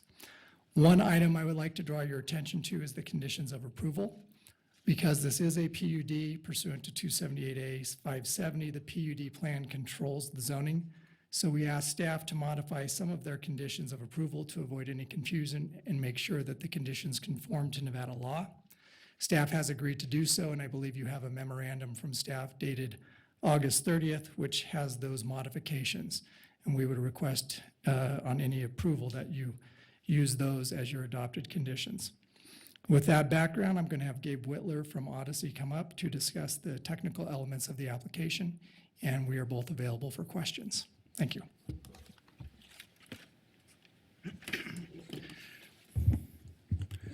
Good evening, Gabe Whitler, Odyssey Engineering. Again, it's Damani Ranch Village 26, tentative map within the Damani Ranch PUD. In general, the site is located on the south end of Damani Ranch. This is Damani Ranch Parkway, Steamboat Parkway, Veterans Parkway, Rio Wrangler, and the site is located here on the south side of the flood control. This is the zoning designation for the Damani Ranch PUD. We're here located on the south side of this purple area is mixed residential, south of the open space, and east and west of single family zoning designation. This is a little bit of a closer picture of the site. This is Rio Wrangler Parkway, Veterans Parkway, again, the flood control. This is the proposed site here in orange. Again, it's 95 units of single family attached. This is a future school site located on the north end of the development. There's flood control channels on the east and west, and existing development beyond that, as well as on the south side of Rio Wrangler. It's one of the last infill developments of the part of the PUD. The red dashed lines indicate a trail network system, kind of interconnecting the community as a whole. On the north side of the flood control, you can see the park site and fire station, just to give you a frame of reference. Damani Ranch High School is located here. This is a site layout. North has been rotated on here to the right. The yellow indicates lot areas. What you'll see is the attached units. The dashed line represents a zero lot line or common lot line. The majority of the layout includes a duplex. There are some single units throughout. Green indicates a common area associated with this development. There'll be a series of pocket common areas. The final details of the amenities have not been yet determined, but there is open space within the community itself. It will be gated on both ends. It'll be a private street gated community. The orange strip represents a typical Damani Ranch Landscape Maintenance Association buffer. That's already been landscaped with the Rio Wrangler roadway improvements. The roadway on the west and the east side of the site are already permitted and will begin construction shortly by the master developer to both facilitate this development as well as the future school site that you see to the north. That roadway infrastructure will include utilities and everything necessary to serve the school, so that when the school district's ready to develop that parcel, they can just start at their frontage and build their on-site private improvements. This is a typical lot layout based on zoning. Minimum 5-foot sides, 10 on corner lots. The minimum lot width is 30. The typical layout here is a 35-foot wide lot. The minimum lot size is 2,400. Our average is around 3,200. Typical rear mins of 10. The layout, just based on site configuration, yields a little bit larger lot than the typical minimum shown here, but this is a display to give you an idea. The current concept for the actual homes is still in development. Right now it's shown as a 2-bedroom unit with a single car garage and a parking space in the driveway. But the final architecture and elevations are still being worked out. Again, it's an 11-acre parcel. We've got just under half an acre of Rio Wrangler DRLMA common area. 1.4 acres is going to go to the private association, 2.1 acres for streets, 7.1 for lots, and we get a gross density of about 8.6 units per acre, net of 10.3. The zoning allows up to 30 units per acre in this particular designation.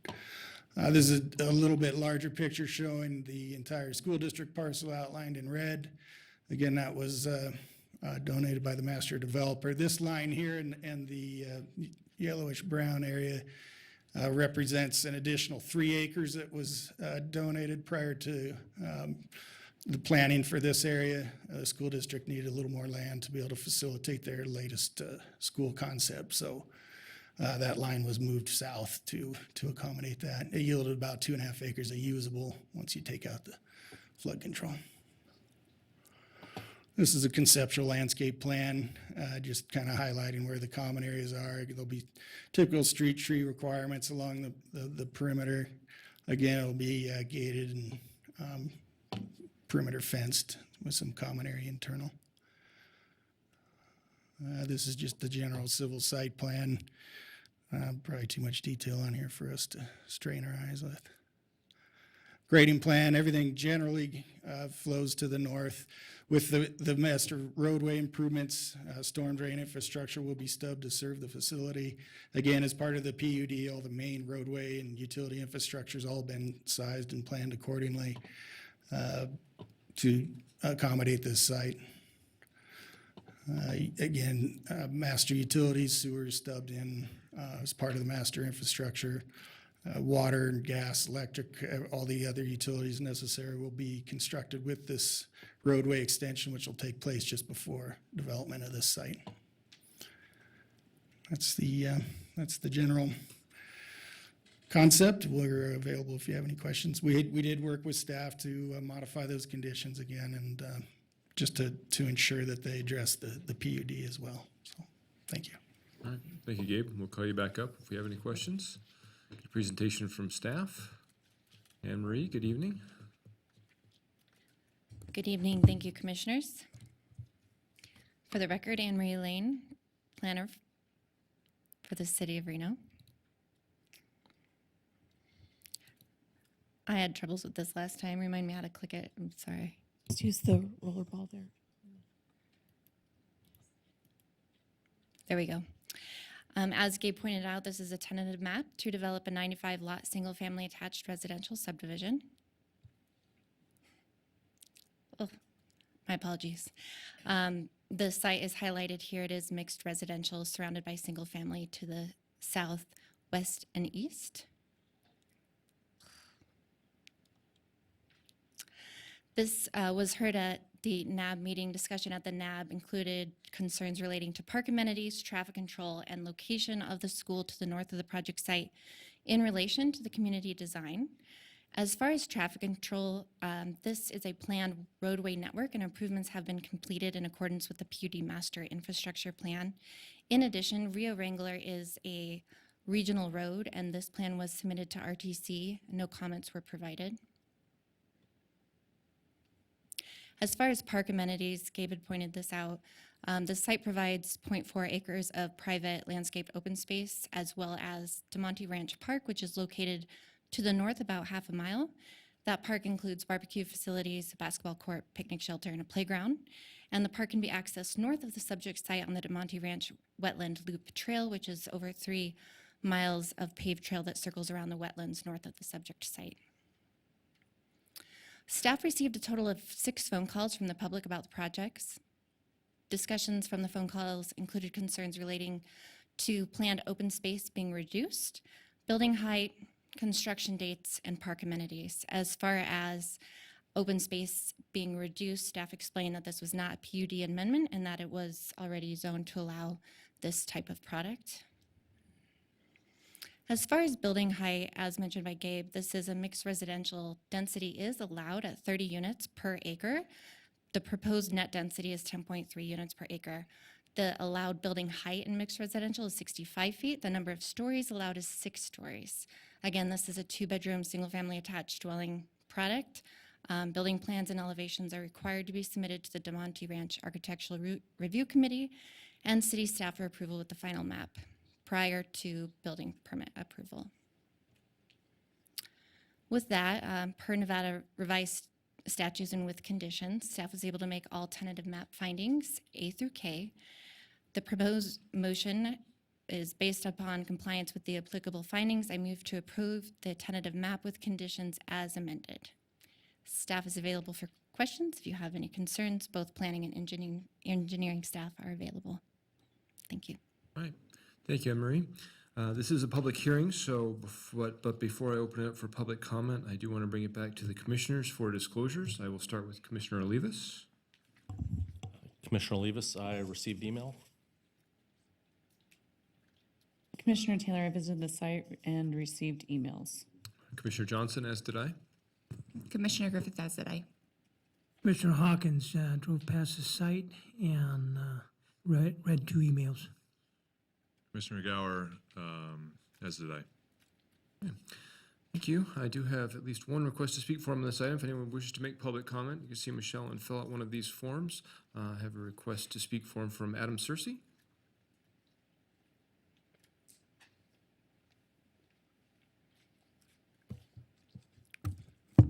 Hi, good afternoon. My name is Adam Searcy. I'm here representing the Washoe County School District. Just want to briefly expand on what Mr. Whitler described regarding the collaboration and partnership between the school district and Nevada Tri-Partners. This relationship actually goes back decades, including DeMonte Ranch High School and other sites in the DeMonte Ranch community. We worked for many years with them to master plan and specifically cite this school location. We've moved it from phase to phase within the handbook. And as Mr. Whitler described, we actually asked them for additional real estate in this particular village to accommodate the school district's needs on this site. This really epitomizes the type of healthy coordination that the school district appreciates with master developers and development in general. It really leads to a more well-functioning overall community environment. Additionally, just a couple miles north of this site, you may be familiar with the new Nick Polikitis Elementary School off of South Meadows and Veterans, recently opened in just August, a month ago. And we've experienced far greater enrollment demand than forecasted. That hasn't necessarily been the experience at all of our schools this year, but particularly the new schools. We're analyzing this trend, albeit just a couple weeks into the school year, but there is basically that school is currently at 100% capacity already today. So we're anxiously looking to design and move forward with this school site here at this Village 26, possibly to open as soon as fall 2022. to alleviate the tremendous enrollment demand in the South Meadows area. We're really pleased with where this master plan has evolved. As I said, in partnership with Nevada Tri-Partners, the accessibility to the walking paths, the multiple access points to and from the school was designed hand in hand with the developer to accommodate the width, the parking, the on-site parking, and of course the playground and elementary school amenities that are typically available to the public outside of school classroom hours. So just in closing, want to reiterate, the school district's gratitude to the community for passage of the sales tax increase, WC1 in 2016, has really allowed us to participate in these active partnerships with developers in a healthy way, proceed hand in hand with certainty, and move forward confidently with our master plan in coordination with the different growth and development, and meet our community's needs in a healthy way. Thank you. Thank you, Adam. Michelle, do we have any additional requests to speak forms on this item? No, we do not. Anyone else in the audience wishing to make public comment on this item? Okay, seeing none, I will close public comment and bring it back to the commission for questions. I'd like to get us started. Commissioner Griffith. Commissioner Griffith, for the record, I don't see the memorandum that was referenced in the presentation from staff. It was emailed to us. Oh, okay. Okay. Anne Marie, could you put a copy of that up on?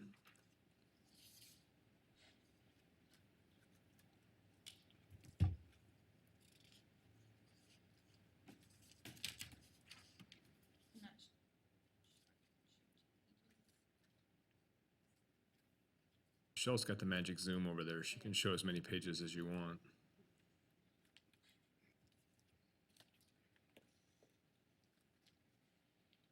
Additional questions, Commissioners? Commissioner Hawkins. Thank you, Mr. Chair. Gabe, please. Gabe, on page 3 of the staff report, there's an indication that the U.S. Army Corps of Engineers might need to give you a permit. Can you explain that? Gabe Whitler, Odyssey Engineering. Typically in this area, there is occasionally high groundwater, and as part of that, we usually go through what's called a de minimis permit as part of dewatering operations that take place during the construction activities. Whenever you're taking groundwater out and placing it on the surface, that's typically the only Army Corps permits that are remaining. Everything else, all the wetland, flood control master planning, all that's been handled previously with the master infrastructure. But should any additional Corps permitting be required, that should be it. There's also a reduction of open space. Can you explain that, please? I'm a proponent of open space, so I need to know. Okay. Thank you. Could you go back to my PowerPoint, please?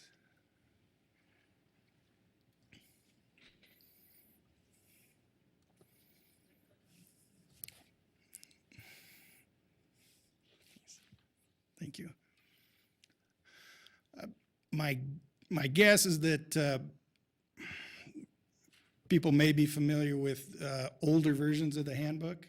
This is the current zoning designations based on a 2012 revision, handbook revision that took place. My guess is somebody either sees it and interprets it as open space because it hasn't been developed, or is familiar with, at one point, this was an open space designation or a sports facility. A number of years ago, as Adam referenced, there was a swap. This was going to be a school site up in this area, and that property was swapped with this area to create the school zone. So it was kind of a trade-off, if you will. So this is, if you're familiar with the area, established wetland, flood control open space today. So that's my guess at that. Thank you, Gabe. Yeah. I do have one last question. That's for the school district. That is fair game, correct? Yeah. Adam, as long as you're willing to answer the question. Of course. Count date, is it the end of September or 1st of October? Yeah, Adam Searcy with the Washoe County School District, for the record. Traditionally, we've conducted what's informally known as Count Day 4 weeks into the school year. We're at about that point now. Typically report into the State Department of Education, as well as kind of redistributing our teacher allocations. That's what you're referring to, I assume. Question would be, is it possible that the commission can receive a report on what the overages and unders for the count date, so we have a kind of an idea to go on during the next PUD, as you may? Yeah, I'm sure we could maybe fine tune the scope of any update related to school district enrollment. I mean, we can take a deep dive in neighborhood, look at it from a macro level, school district, overall enrollment growth. Be happy to present some information on that to this committee. But I can report that today the new elementary school in the South Meadows is at capacity and anticipated to continue to grow. So there's enough elementary school students in between Double Diamond, Nick Polokitis, Brown Elementary School, and then this potential future new school to support 4 elementary schools today, actually. Thanks. You're welcome. Thank you, Adam. Commissioners, additional questions? Commissioner Taylor. Thank you, Mr. Chairman. And Marie, I have a couple quick questions for you, please. In the materials, it references a 1999 traffic study. Was there an updated study, or is that the most recent traffic study? There was not an updated traffic study. This project did not cross the threshold for requiring a traffic entry and access study as required by RMC 1812-903, and engineering was comfortable with the development area in the area and the built roads to support this overall development. So this project doesn't require an updated traffic study? It does not at tentative map level. Okay. And then my next question, you, in your presentation, you showed where the height allowance was, I think, 5 stories and 65 feet. Is that correct? Building height of 65 feet is allowed for mixed residential within the planned unit development, and the number of stories is allowed 6 stories. So the intent of that slide was to show that this development and product was for a 2-bedroom, single-family attached dwelling. And although we don't have the building elevations at this point, the intensity at this site could have been a lot greater for the public phone calls that I received for people concerned about building height. So is it safe to say that it might not be 5 stories or 6 stories? It's a single-family, 2-bedroom attached product. I would let the developer state that on the record, but come on up. That would be. Gabe Whitler. Currently, it's planned as single-story, possibly a second-story addition, but right now it's a single-level. Thank you. In the works. Commissioner Gower. Thank you, Mr. Chairman. Question, so we have one of our findings, D, is availability and accessibility of public services such as schools. And I think that you've done a good job, it sounds like, of coordinating with the school district. School district is happy with that coordination. Gabe, I guess if you could just kind of highlight for me in the proposal what the effort has been regarding safe routes to school, and particularly the connectivity of your proposed development here with that proposed school.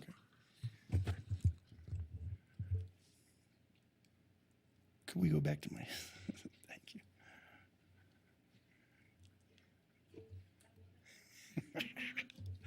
I can't.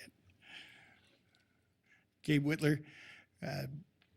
So this is kind of the general overall picture again. Specifically with this development, the tentative map before you does not include a safe, we have not done a safe route to school analysis that the school district will do with their typical, that's me. their typical permitting and planning. Certainly, they'll have their radius that they need to analyze and show routing and crossings, and I'm sure there'll be some more analysis for intersection safety at that time. With this development, these roads are considered existing as they're already permitted and will be constructed. So we're simply analyzing this development with these 2 points of access. With that said, there is obviously all the street networks have sidewalk both sides, all the public roadways. The red dash line is a trail network that accommodates pedestrian access from throughout the community to be able to route to this facility. And then there's also, so this is that perimeter network that links the whole community through the wetland trail network. There's a myriad of points of connection possibilities here for the school district.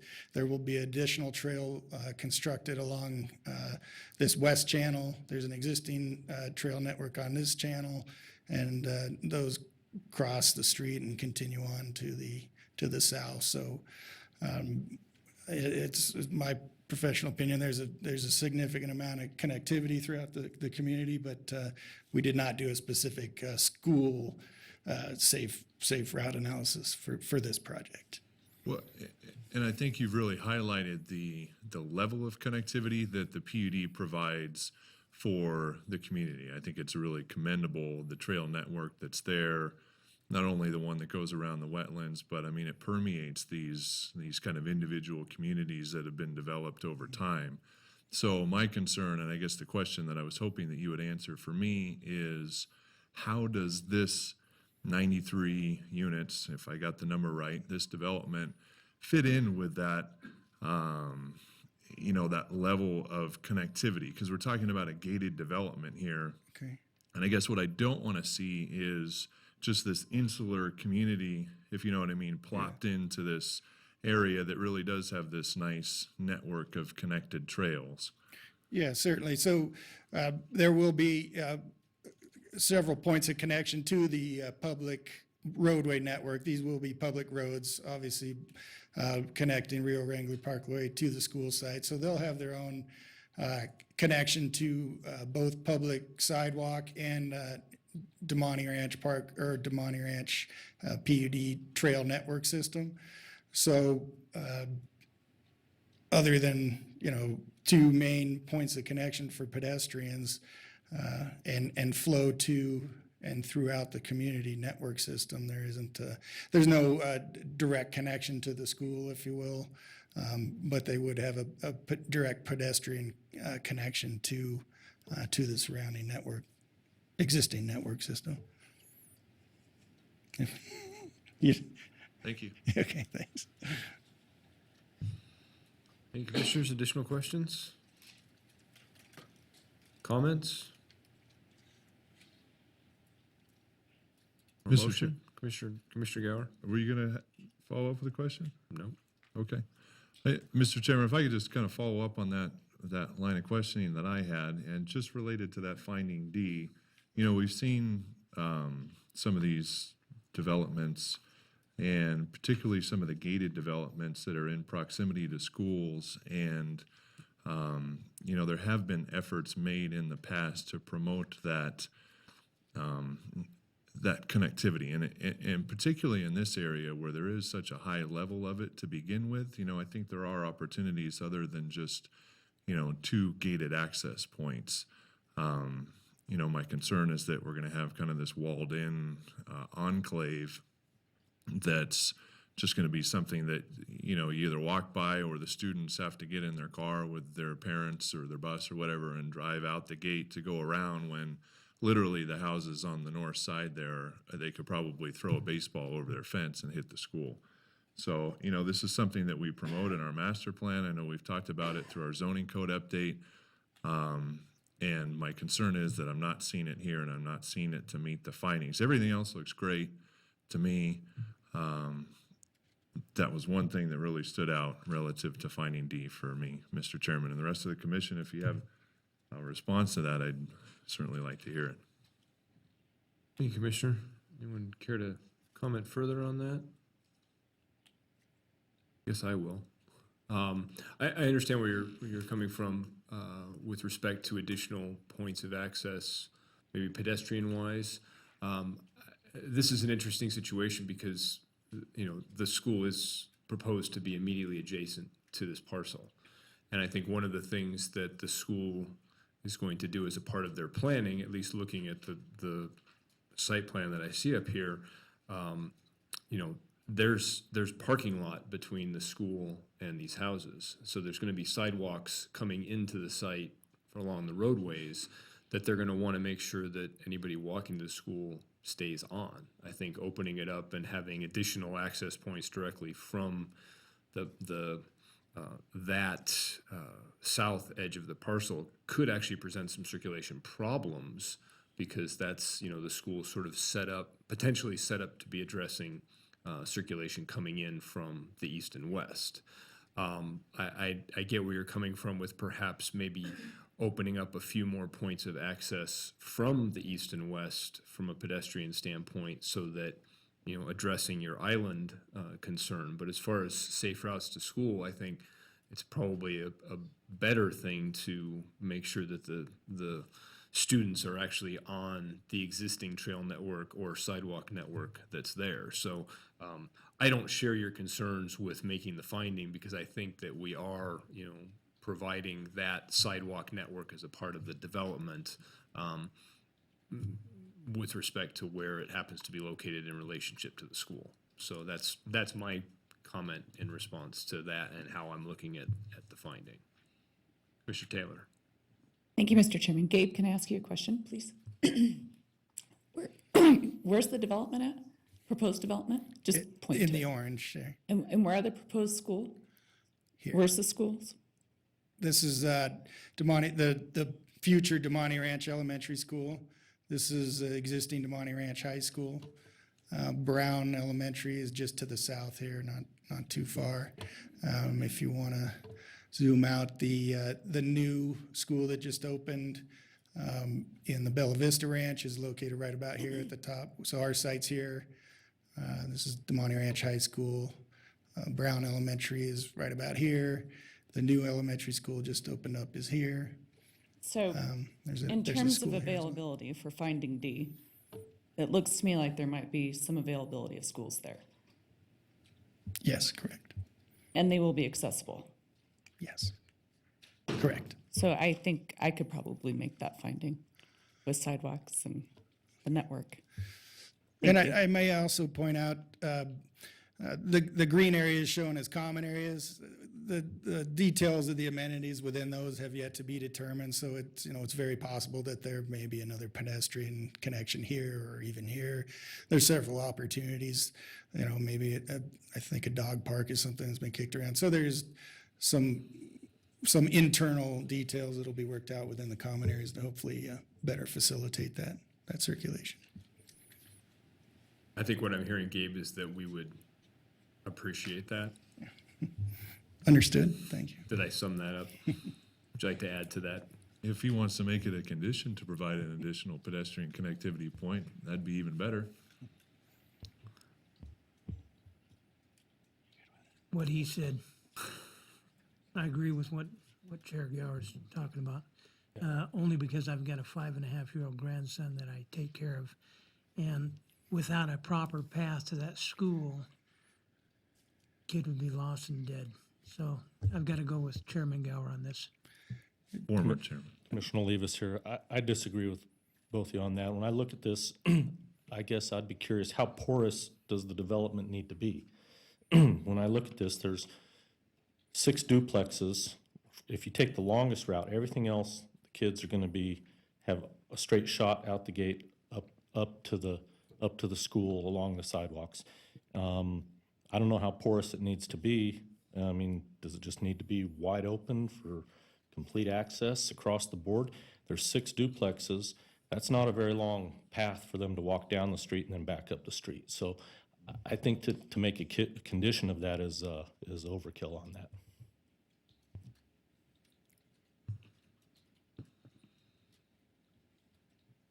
Okay. Commissioners, Further discussion or comments? Mr. Or Gower, motion? I'll make a motion. Thank you. In the case of LDC 20-0004, based upon compliance with the applicable findings, I move to approve the tentative map, subject to the conditions with the revisions provided to us in the memo and the addition of a pedestrian connectivity point onto one of the roadways to be determined. Thank you, Commissioner Gower. I have a motion. Commissioner Hawkins, I second after what Pete said. Mr. Gower. I have a motion and a second. Any additional discussion? All those in favor? Wait, Commissioner Leaves, Oh, I have sorry. additional discussion. I Okay, guess I'd have sorry, a I question didn't for the catch applicant of that condition. I don't know if you're openly willing to accept that, because I would be willing to vote no and then make if it fails, to make a following proposal of just passing it as is with the conditions that, as amended by staff and by the applicant. I don't think that's necessary, and I would actually vote against it because of that condition, unless the applicant would prefer to have that in. Gabe Whitler, Odyssey Engineering. As the applicant and representative developer, we are comfortable with the additional condition if the Planning Commission feels it's necessary. I think the site layout would accommodate another safe connection if necessary through one of the common area points of connection. So in collaboration with the landscape architect as the common area final details come together, we could make another accessible point work if deemed necessary. Thanks.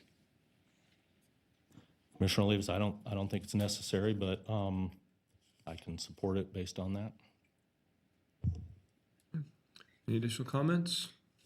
Mr. Chairman, Commissioner Taylor, I will support this with the additional condition if the applicant is okay with it, but I would like to say I don't like the precedent of us making other conditions for applicants when they come before us like this.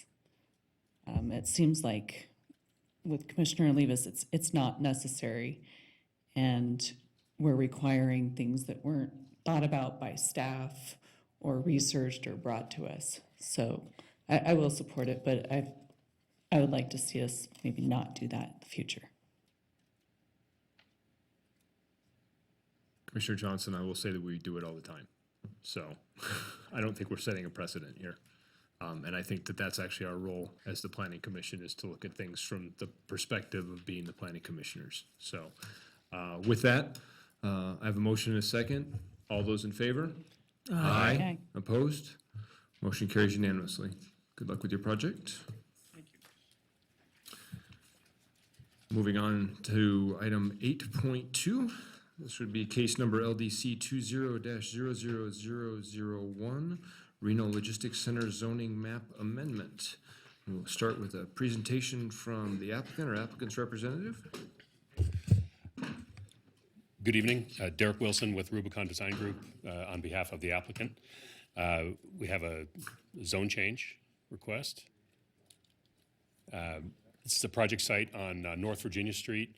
As you can see, it's a collection of parcels previously disturbed, quite a bit of former activity on that site, including grading, industrial uses, some industrial type buildings, but nothing currently active on the site. If you look north of the project area, that's the Amazon complex. So the purpose of this request is to allow for an industrial warehouse type operation, the model being exactly the Amazon building across the street. So a layout similar to that. We don't have a design. We have not proceeded down that route, but that's the general goal. Special use permit application to follow.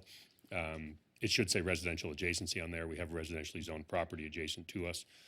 So it's effectively impossible to develop the site with should the industrial zoning be in place, it's effectively impossible to develop it without coming back before you with a special use permit. Additionally, cuts and fill is extremely likely. You could develop portions of the site without cuts and fills, but you couldn't comprehensively develop the site without some mass grading that would trigger a cut and fill special use permit. Current zoning is MU, and in fact, a lot of the area is MU, even the industrial use across the street. Proposed zoning is to change that to industrial. And you can see from this slide, this is the current master plan designation. I don't know if you can, resolution's not the best, but that's I master plan, industrial master plan designation. So in effect, the request we're asking for is implementing the city's master plan. It's bringing the zoning into conformance with the recently approved master plan for that site. So we're asking to put I zoning on top of I master plan designation. Here's some site photos. The one in the upper right corner, that's looking across the street, looking north towards the Amazon complex. The other two show extensive grading, I think very informal. I could say unpermitted, but likely it happened before there may have been a permitting process for some of that work. So a lot of informal development on the site. Brief summary of project issues. It's non-conforming now, as I mentioned. Approving the zone change would bring it into compliance with the master plan. The city's master plan encourages industrial zoning in this area. That was one of the big pushes of the master plan process. An important site design issue, this does not sewer to the north valleys. The property is very close to a dividing line where properties to the north and to the west would sewer to the north valleys. This sewers to Tumwharf. So we wouldn't be impacting the sewer issue in the North Valleys. And I think as you saw from the pictures, it's had industrial uses in the past. There's some metal building on site. There's an old shipping container.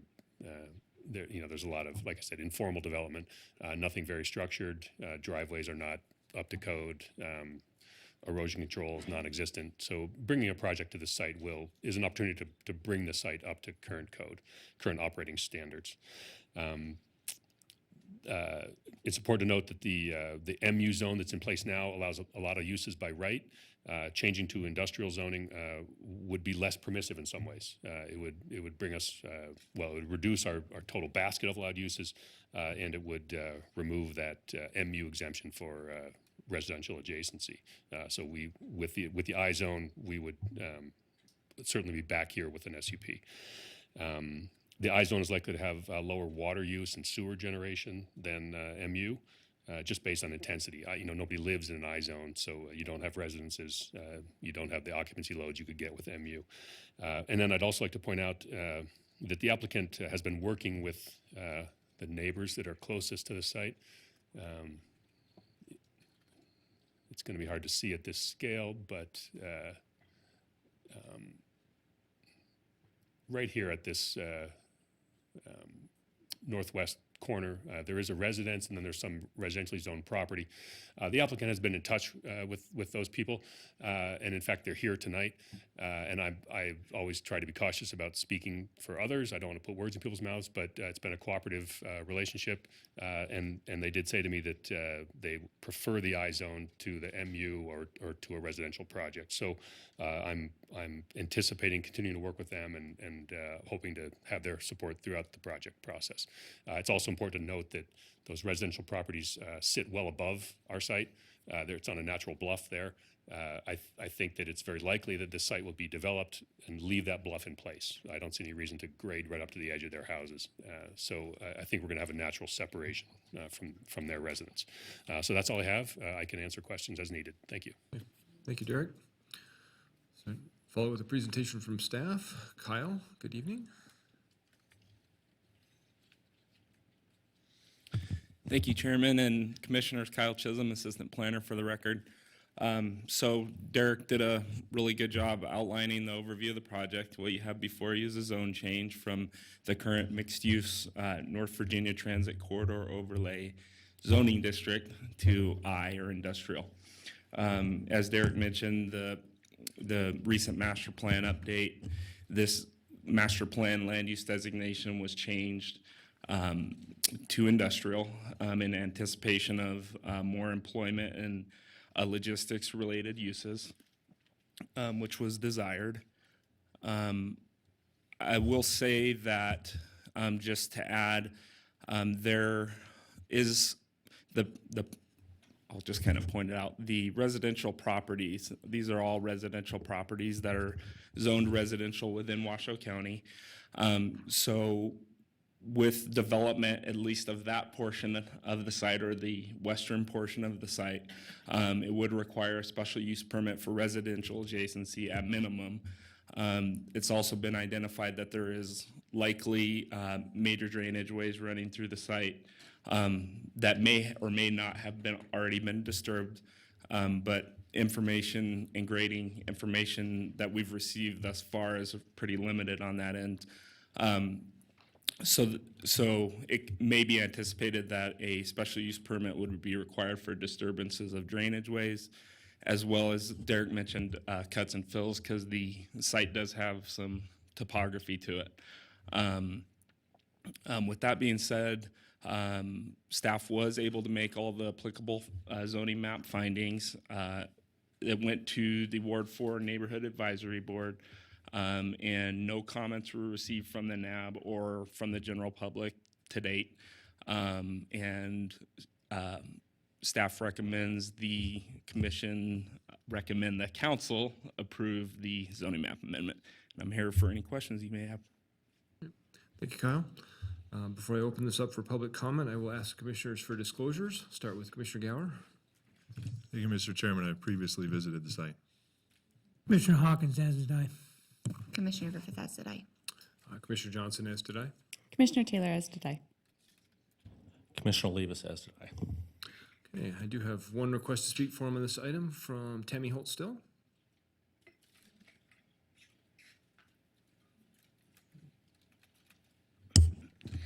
Tammy Holtstill, Lemon Valley Swan Lake Recovery Committee, for the record. It's nice to see that they are telling you ahead of time that the zone change is going to be for another logistics warehouse. Like we need another one out there. We need shopping. We need restaurants to go to. We need other stuff. It's getting to the point that we're overwhelmed with warehousing. Where that is located is right above Amazon, as you see. I showed you a video of Amazon and their stormwater runoff and how the retention ponds were not working correctly. Now they want to disturb this land even more, create another large warehouse for more water into Swan Lake. Come on, guys. It's time to start thinking.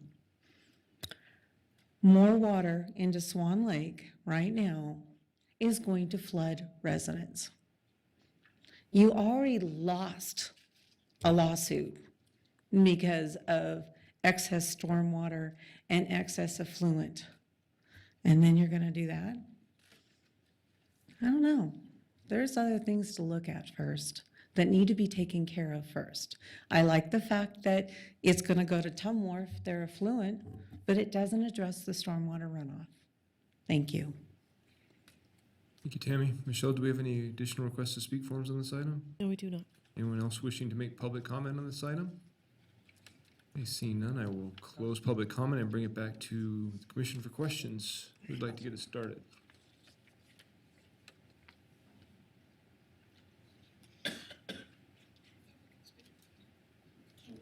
Questions, comments? Commissioner Gower? Anybody else? Thank you, Mr. Chairman. Kyle? For a zoning map change, how do we address concerns that were brought up during public comment related to stormwater runoff? So there is no physical development proposed with this request. As I mentioned, the project will likely have to go through a special use permit process, as well as meeting, if for whatever reason that process were avoided, which we don't anticipate, but if it were, it would have to meet current code requirements for stormwater mitigation. Thank you. Commissioners, additional questions? Kyle, I'll just ask one. The map that was shown there originally was that the zoning across the street where the warehouses are currently has the same zoning as this parcel now. And I was trying to go through, since I don't have the updated list here to show me on one page what's allowed per zoning district, I'm having to thumb through the 20 that are in here. Sorry, I was just hearkening back to the first item. But if it's those warehouses were constructed under the current zoning or were acceptable there, why are we looking at a zone change here? The standards are different. The MU standards are, what would I put, not more restrictive, but they require more. They require more landscaping. They require more, pedestrian amenities. Just overall, the standards are very different. Those projects across the street were built under MU standards. So it's my guess that the owner of this property didn't want to develop these warehouses to those standards. And under those standards, would we be looking at a special use permit for a warehouse type facility as is across the street? Would that still be required under the current zoning? The current zoning allows for the warehouse use, I believe. Let me just step in. Angela Foos, planning manager. Keep in mind this is just a zone change, so we are not talking about a specific project, and we shouldn't be talking about a what-if project, because that's not what is before us tonight. And I appreciate that, but the presentation itself opened it up to that. So I am just following the line of conversation as to what the rationale is behind changing for the particular use that's interested. So maybe the applicant would like to reply to that. Yes, thank you. The goal is not necessarily to avoid standards. The site has enough room and I think enough odd corners to add landscaping area if we had to. Really, we were concerned about building locational requirements.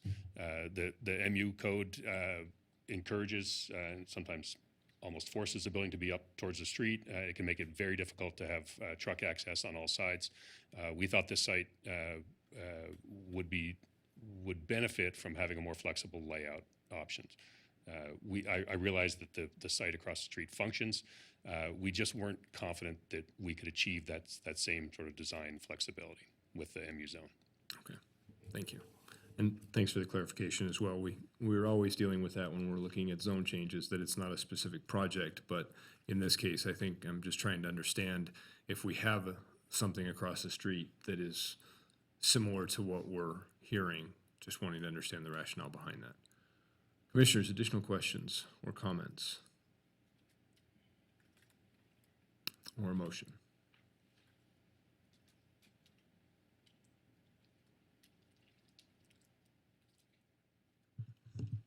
Mr. Chairman, I'll make a motion. No one else is Mr. going Gower? to. Case of LDC 20-0001, based upon compliance with the applicable findings, I move to recommend to City Council that they approve the zoning map amendment by ordinance. Thank you, Commissioner. I have a motion. Commissioner Taylor, second. I have a motion and a second. Additional discussion? Guess I'll make my additional discussion. The reasons for the questions that I was going with, I understand the master plan has this as an industrial area, and that's what was discussed under the Reimagine Reno master plan and the zoning, the overall land use for this as industrial. So to me, we're making a recommendation that council adopt something that was already adopted per the master plan. I don't believe, based on my line of commentary, that it's required, but I can make all of the findings under the way that it's presented now. So I just wanted to put that on the record before it goes to council. With that, I have a motion and a second. All those in favor? Aye. Aye. Opposed? Motion carries unanimously with the recommendation to council. Okay. With that, move on to item number 8.3, case number LDC 20-00005, Grey Goose Self-Storage. And we'll start with a presentation from the applicant or the applicant's representative.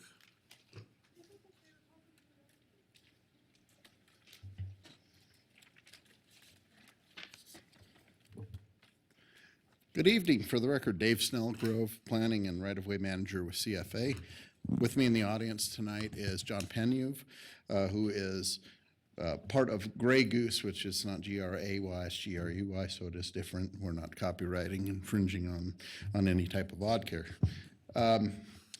This is not, mini storages aren't the most glamorous type of land use. However, we'll identify that they're a very necessary land use. We've had a lot of people contacting us, looking at mini storages in the area, and part of what you see is that we've got a lot of smaller lot products. I mean, last time I was before you, I had an apartment project and more in the urban core. Tonight, you looked at 93 homes, 2,000 to 4,000 square foot lots. Not a lot of room for storage, and the problem is people still have stuff. They still have things that they need to store either on their property if they don't have enough room for a storage shed. They may utilize a self-storage. This product is meant to try and address that, which is ever growing. I think over the past couple of years, we've actually been outpacing number of permits. I think this number's still, the general's still accurate, that we're having more multifamily permits than we are single-family permits. That's been going on for past year and a half, plus or minus. So there's not a whole lot of room for storage, so it doesn't surprise me to see this influx of interest in mini storage, and we've been requested for multiple proposals all throughout the community and region. The property is located about 440 feet south of the Lear Boulevard, which runs east-west there. Stead Boulevard runs north-south. I think there actually is a pointer. The project itself is made up of a 4-acre parcel here in yellow, and then 0.26 acres, which is part of the mini market parcel that's out in front. And I'll go through that in a little greater detail as we move through this. This is the assessor parcel map for the area that highlights that 4-acre main parcel. And then this front area here, I want to point out, these 2 60-foot access easements are on that parcel that abuts Stead Boulevard. What Mr. Penuve has been working out with the property owner on the front is that he would end up doing a boundary line adjustment where he would take this one and then we'd eliminate this southern 60-foot access easement. If there's emergency access out there, we can minimize it down to just what would be necessary for fire. This is the basic makeup and view of the property. This is your north end up here. This is where there's an existing charter school. To the eastern side of us, there is a single family. It's single family residential 6,000 square foot lots. And then to the south of us is a MF30, multifamily 30 dwelling units per acre, which I believe is in duplexes. On the property, we have had situations of illegal dumping that have happened. This was one of them when I happened to be out there taking a look at the site. And these are always tough situations. I've served some time over my career and working in code enforcement, and something that it's hard to confront somebody because you're afraid you're going to be met with a curmudgeonly, disenchanted person who's doing this illegal dumping. So it's oftentimes not addressed right out. It just happens, and it really becomes a code enforcement issue. Master plan and zoning, property's master plan for suburban mixed use. Corresponding zoning on this property is arterial commercial. The red here, all the way up to the Lear Boulevard intersection, is all arterial commercial. I mentioned single family residential, 6,000 square foot lots, and that nomenclature will apparently be changing soon. And then we've got multifamily 30 dwelling units to the acre to the south. The special use permit requests that we have before you, one is a mini warehouse in an arterial commercial zone. I want to point out that that use is allowed in that zone. It just needs the approval of a special use permit to make sure that any issues that need mitigation get appropriately addressed and mitigated, and I believe we have done that appropriately with staff. Non-residential development adjacent to residentially developed properties. That is inclusive of both the single-family property on the east and also the property of the south, the multifamily 30. So as we go into the site plan, you'll see that we have greater setbacks. We've got planting and what we're going to do along those sides for residential adjacency. The last item is commercial or industrial development within 300 feet of a primary or secondary school. There is a charter school directly to the north of us.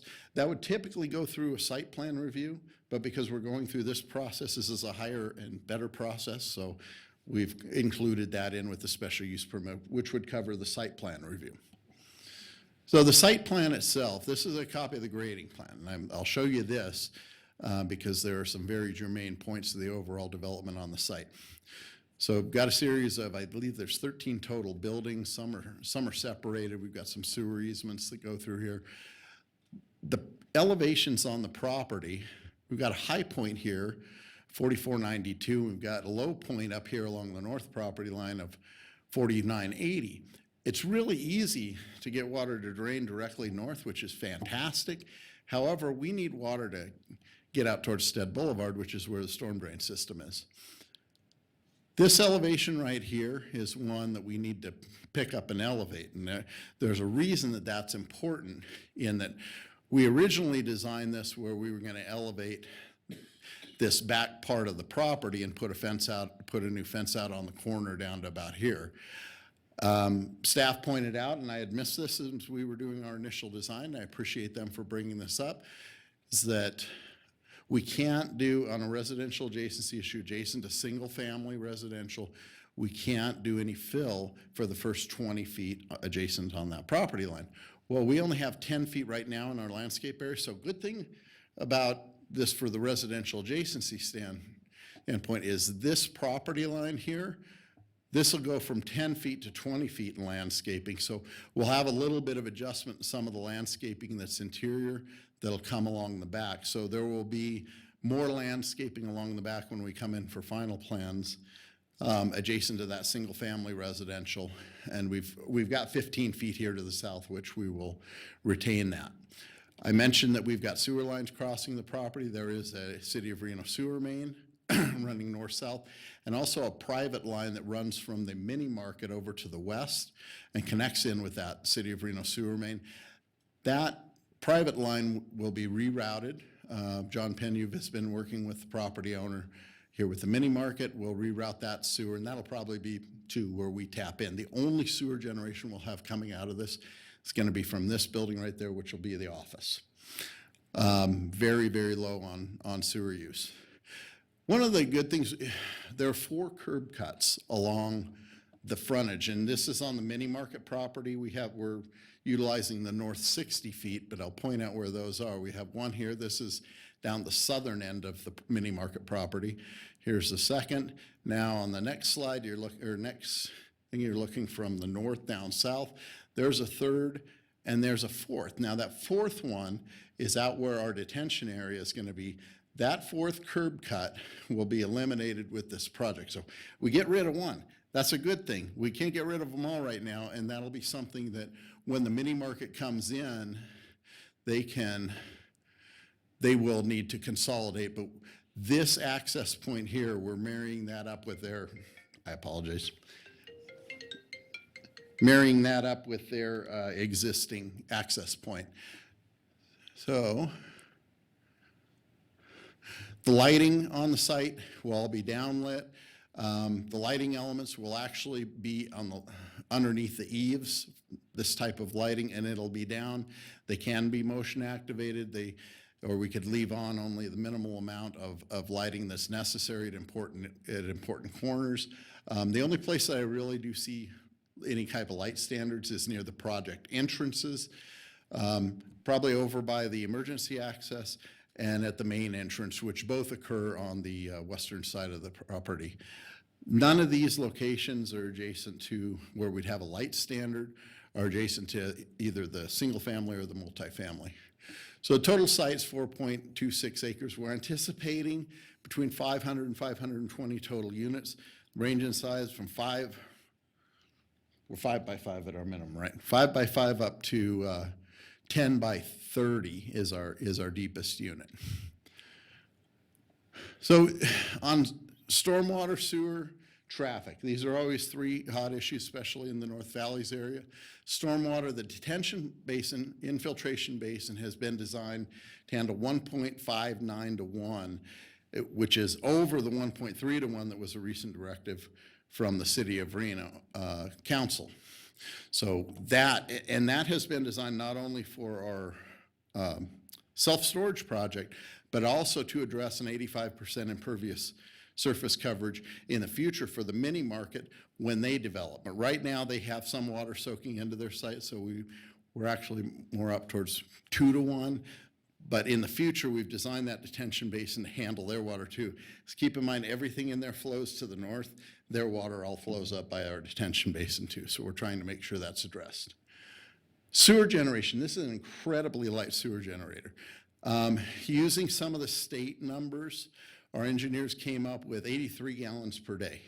To put that in order of magnitude, that's about 1/4 of one person in a single family house, because normally you assume 350 gallons per day per person. Might be a little high, but that's what the estimate is. John has another one of these sites that he recently sold. He got the Tumwan numbers for the winter time. Really, they're using about 30 gallons per day. So this is a very, very, very low water user, which means a low sewer user too, which means not more effluent going into Swan Lake, which is a big concern out there. Traffic estimates. Mini storage is a very low traffic generator. This amount of 500 to 520 is going to give about 127 average daily trips. That equates to approximately 13 homes. It's not very often that I get to put up happy faces for things that are challenging, but I felt so good about it today, I went ahead and put happy faces on all three of these items. In closing, we agree with the staff's recommendations, the conditions that they've presented. We believe that all the findings can be made. Be happy to address any questions, any of the findings that you may have a challenge with. John Penyu's here to answer anything that might be considered an operational standpoint. We're available for any questions you have. All right. Thank you, Dave. We'll call you back up after staff's presentation. Sienna, good evening. Good evening. Thank you, Mr. Chair, members of the Commission. For the record, Sienna Reed, Senior Planner. Dave already gave you a really thorough overview of this request, so I really just want to highlight some of the site compatibility aspects of the project, a few of the conditions. As Dave mentioned, this really is a low-intensity use, the mini warehouse facility. The building heights are also very low in comparison to the surrounding area. As proposed, the 14 mini warehouse buildings would be at 10 feet 2 inches, and the office would be at about 24 feet. So definitely lower than some of the surrounding single-family homes that are at 2 stories, and then also some at single stories. I do want to highlight that there is solid screening associated with this particular request, and I'll actually kind of get you a landscape plan to see there. So solid screening not only on the east side adjacent to single-family zoning, but also on the south side adjacent to multifamily zoning and the single-family attached homes located within that area. In regards to some of the compatibility conditions, did want to highlight, even though the lighting is well packed with a couple of light standards closer to the driveway, We do have a condition regarding dark skies certification, also signage. No digital signage. We have a variety of standard code provisions that really do limit signage adjacent to residential from the digital perspective, the illumination perspective, but wanted to make sure that we had further conditions on no digital signage. That would be both for freestanding signs and then also for any type of wall signs. In addition, freestanding signs are recommended. There would be one allowed that could ultimately be constructed for this project. That's proposed to be limited to 15 feet in height, really for compatibility with the surrounding area. There are not very many tall freestanding signs other than one located at the gas station at the corner of Echo Avenue and Stead Boulevard. So really wanted to promote that compatibility there from the signage perspective. We also do have construction hour limitations with the exception of slab on grade concrete pours, as well as a condition on a non-reflective finish for the roof. As it's proposed, the buildings do appear to be metal, noting that they will be at 10 feet or so in height. Definitely wanted to make sure that there wasn't any type of glare impact to surrounding residential uses. So with that, I did want to note that this was reviewed from the project perspective by the Ward 4 Neighborhood Advisory Board in August. You have one comment form. Really, it was just noting overall overall project compatibility with the surrounding area. In regards to correspondence, I did receive one phone call. There was a gentleman for the charter school to the north of the site. They wanted just a little bit more information about the project, how it could impact the charter school. And then you did also receive an email that was forwarded to me after the preparation of the staff report. That particular email correspondence did note opposition to the project, really citing concerns around just the overall amount of commercial uses in this particular area. And the potential impacts for traffic. And so do want to note this is an arterial commercial zone. This is a use that is allowed if a special use permit is approved. We have surrounding commercial uses as well as industrial uses to the west of Stead Boulevard. So definitely have that mix along what is a suburban corridor in our master plan. And as mentioned when I started out, it's a very low intensity use from that traffic generation perspective. So with that, I will conclude. I'm happy to answer any questions that you might have at the appropriate time. Okay. Thank you, Sienna. Before I open it up for public comment, I'll ask commissioners for disclosures. Start with Commissioner Olivas. Commissioner Olivas, I received email. Commissioner Taylor, as did I, and I'm familiar with the site. Commissioner Johnson, as did I, and previously visited the site. Commissioner Griffin, no disclosures. Mr. Hawkins, as did I. That goes off. Commissioner Gower received, read the email, and have visited the site previously. I have one request to speak for him on this item from Tammy Holt still.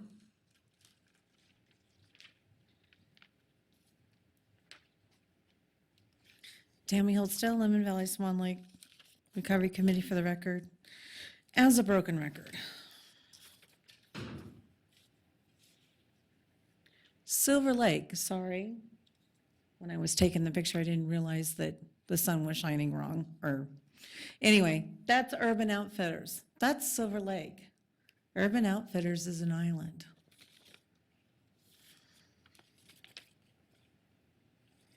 This is from Moya, looking over at where Petco is and the other warehouses.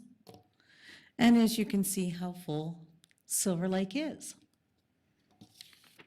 One more photo of Silver Lake and how full it is.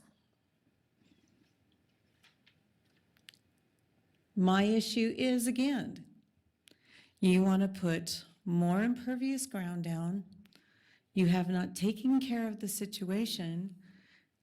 Silver Lake has not gone down this year because the city of Reno last year pumped from Silver Lake to Swan Lake to flood the residents without taking care of how much impervious ground you have, how big the lake is, how are you going to address. Okay, they did a good job of doing a 1.1 to 1.5 but it's only for 7 days.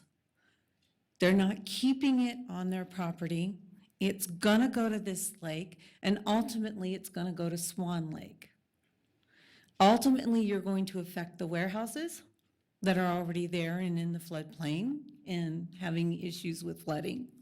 And then you're gonna push it downstream, as was already been proven by the court case, to flood the residents in Lemon Valley. Enough. Why do you want to do this? You got to fix the situation before you start making it worse. You don't pick at a sore and then make it bigger. You let it heal. You haven't figured out how to heal this yet. And it just aggravates me to no end that you've seen what's happened with these warehouses, and you've heard and seen what has happened to Swan Lake because of what's happened with Silver Lake. They're closed basins. Pay attention, folks. I can't believe city staff says, oh, let's go ahead and keep doing this, you know. Sewer plant, 98% full. Oh, we're gonna add somebody else to it, besides all the other development that's already out there. Enough. I don't know what more I can say. I've been before you guys for over 2 years now, and yet I've watched you approve, approve, approve, and approve. And you haven't fixed the situation. People had to pay an attorney to fight you. Michelle, do we have any additional requests to speak, folks? No, I do not. Anyone else wishing to make public comment on this item? Yeah, close public comment and bring it back to the commission for questions. Would like to get us started. Commissioner Hawkins. Thank you, Mr. Chair. Let's go ahead and talk about the stormwater if we could. Down on that picture I saw up there a minute ago, you looked like you had a retention or detention Yes, we pond do. on the If I north. could get my presentation back up.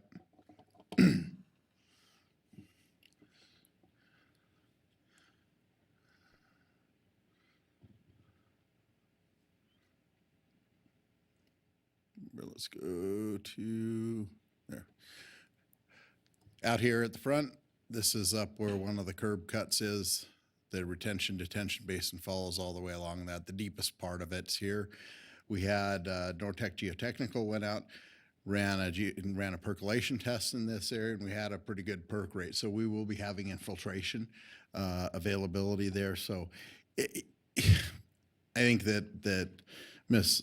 Holstill will agree, and I think most hydrologists will agree that hydrology is kind of an inexact science, but at the same time, we will have infiltration going in here along with having the capacity that's well over what we're required to have.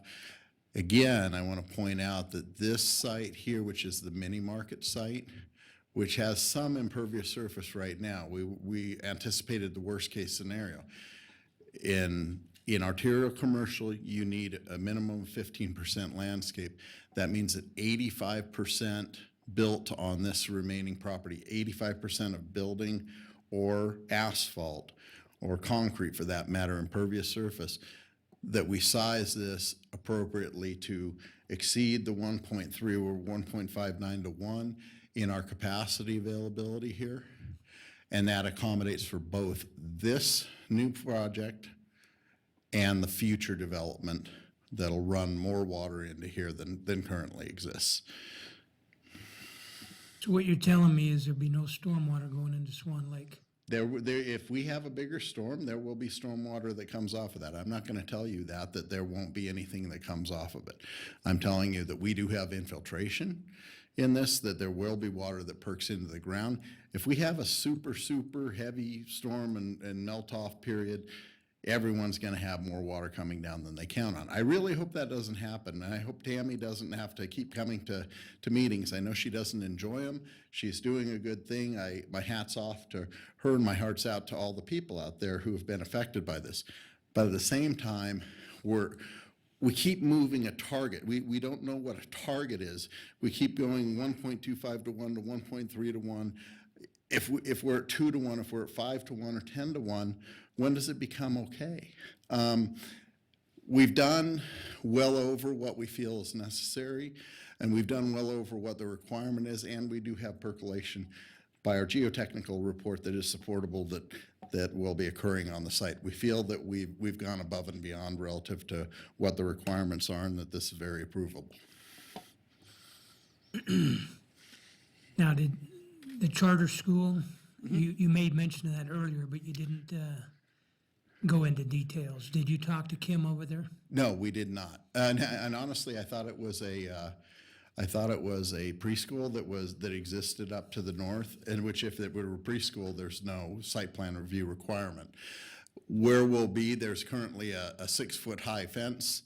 We'll basically be with the back of our walls there. There's no crossing in between. I think that there is a gate over in this area, which is kind of an odd location for the gate. But we see that we've got a very low intensity, low noise generating, quiet use that won't provide any disruption or really, I guess you could say, attractive nuisance relative to the school kids. We're in a loud use in an arterial commercial zone that will just be adjacent to them and meeting the requirements that exist on the property next to them. Thank you. Mr. Griffith. Commissioner Sienna, question? This is really just clarification. For condition 13, it says freestanding signs shall be limited to 15 feet. But I think in your presentation, did you say you were limiting how many freestanding signs up to 15 feet that would be on the parcel? For the record, Sienna Reed, the condition is plural. The site would allow for one. So it definitely covers that one, and it would be limited to 15 feet in height.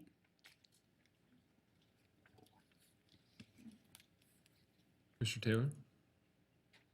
Thank you, Mr. Chairman. Sienna, I have a question on condition 12.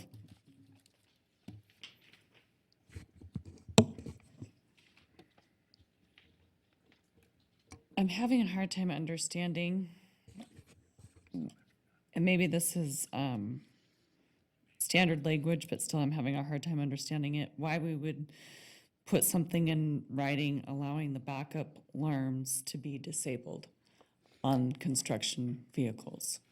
So the backup alarms are actually louder than disabling them and having flaggers. So when we know that we're going to have a project that is requesting the slab on grade concrete pours, and they're going to be at night between that 2 a.m. and 6 a.m. hour, then we'd like to make sure that there aren't going to be any undue noise impacts. So that's the purpose of that portion of the condition.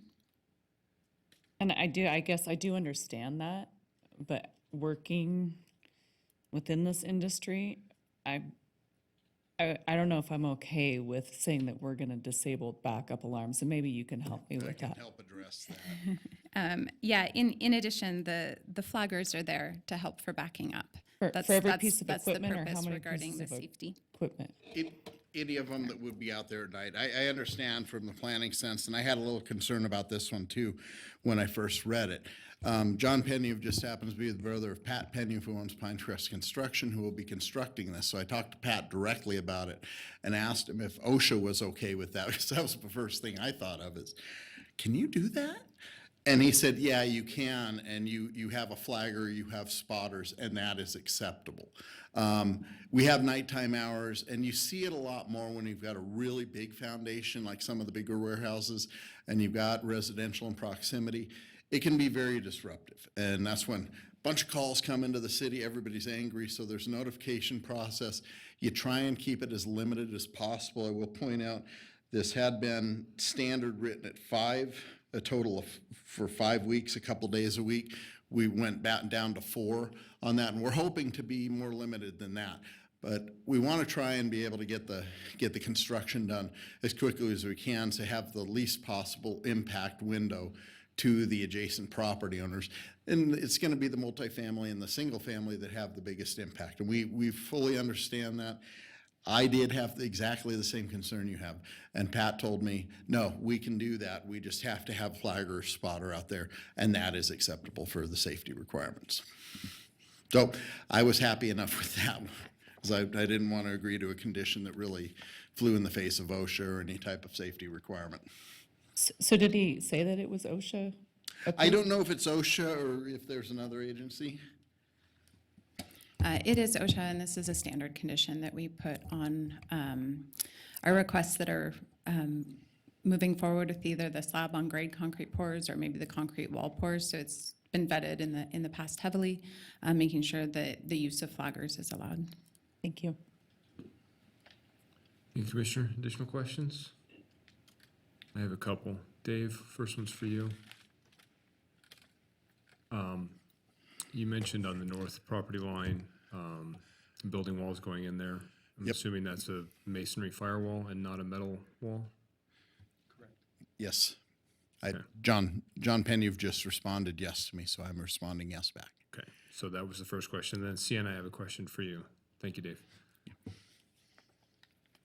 Sienna, one of the things that had come up on some previous projects out there where we're looking at some retention basins was a condition, and I don't have the language written down, but we put a requirement for some maintenance on the retention basins because we want to make sure that we maintain the infiltration rate. I don't see that in here. Is that something that we have standard language to push towards, especially in light of some of the comments and discussion that we've had about storm drainage? Yeah, so you'll remember that probably a few months ago, staff came forward and provided a memo and a presentation about our engineering conditions and trying to move away from conditioning of code. And that's actually a requirement that is in code. And so you will note that you're not going to be seeing that particular type of condition on these requests moving forward. In regards to how does the city monitor that maintenance on an ongoing basis, that is something that the Community Development Department, through our engineering division, is working on in terms of an annual inspection program. It's actually going to be presented to City Council next Wednesday. So really trying to be more concise in our conditions, but then also have that ongoing inspection function at an annual level so that we can note if there are any maintenance activities that aren't being performed. Okay. Thank you. That was what I thought the answer was going to be. I just wanted to verify that to make sure we were going forward with that. Thank you. Additional questions or comments? Or motion?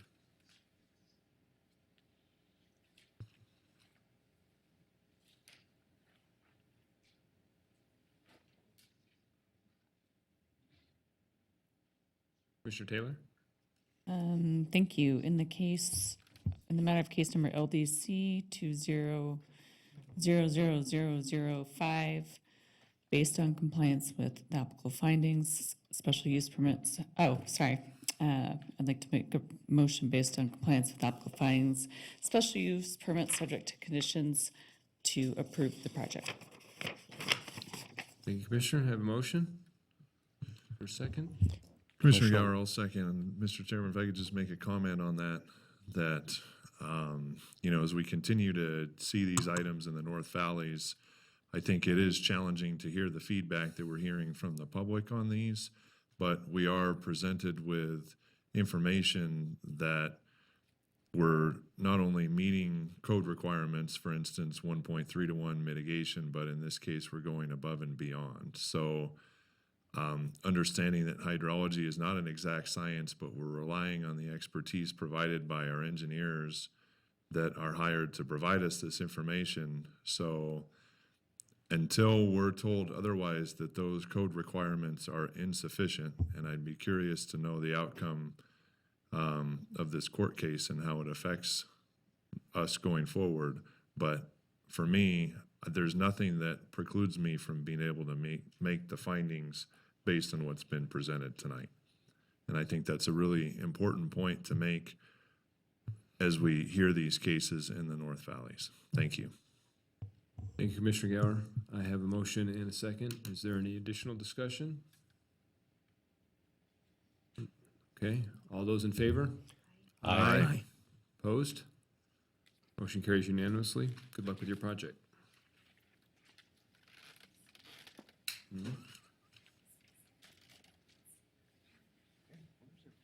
All right, item number 9, Truckee Meadows Regional Planning Liaison Report.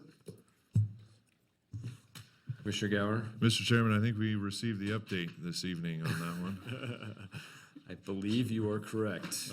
We're all I up think to we have, speed. think we have a meeting on it next Wednesday. Correct. So, okay.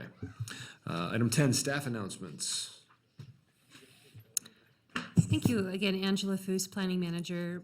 2 things I wanted to bring to your attention. Last month's Planning Commission meeting, there were 2 projects. One was the Comstock Cottages Phase 2. It was a tentative map. Just so you're aware, that application has been appealed and is scheduled for City Council tentatively September 23rd. There was also a project before you for the Sierra Palette Special Use Permit, and the applicant has actually appealed one of the conditions. And so that one is also scheduled for City Council on September 23rd. So we will keep you apprised at the outcome of both of those appeals. All right. Thank you, Angela. How'd it feel doing your first report? I think it felt good. Did it? Yeah. Okay. I just want to make sure. You're going to have to do a lot of them, so. Item number 11, Commissioner suggestions for future agenda items. Oh, can we go back? Mr. Chairman? Mr. Gower. Thank you. I alluded to it in the last item, but I think it'd be worthwhile to get some sort of an update either from planning staff or legal counsel on this court case in the North Valleys and how it affects us, if at all. And if the response is it doesn't affect you at all, then that would be nice to hear that. Okay. Thank you. Additional agenda requests? Carl, did you want to answer that, or should we agendize? You know, I was Carl Hall, City Attorney. I was just going to indicate that I'd be willing to meet with you individually and give you an update on my take on where we are in this case. You may have heard that we plan on filing a writ challenging the class certification of the case. If we're successful in the writ, we may be going back to trial. And you may know that in other cases where we've denied projects, we get sued if we deny them, and then we get sued if we approve them. So in this particular case, I think the flooding was a result of an extraordinary rain event primarily. So, you know, I think as long as we're following the recommendations of our engineers and following our mitigation procedures that have been outlined by the experts, then I think we're fine in terms of reviewing these projects. And if you feel that they're meeting those requirements that are set forth in our code and the design manuals, then I think we're fine. So that's my take. So I'm hearing it won't be agendized, but we can follow up with you directly if we want to. Okay, thank you. Okay, item number 12, public comment. For either public comment on any action item or any general public comment. Michelle, any request to speak forms on this item? No, I do not. Is there anyone in the audience wishing to make public comment on this item? I will close public comment and bring it back to the commission for item 13, adjournment. Second. All those in favor? Good night. Aye. Thank you, everyone.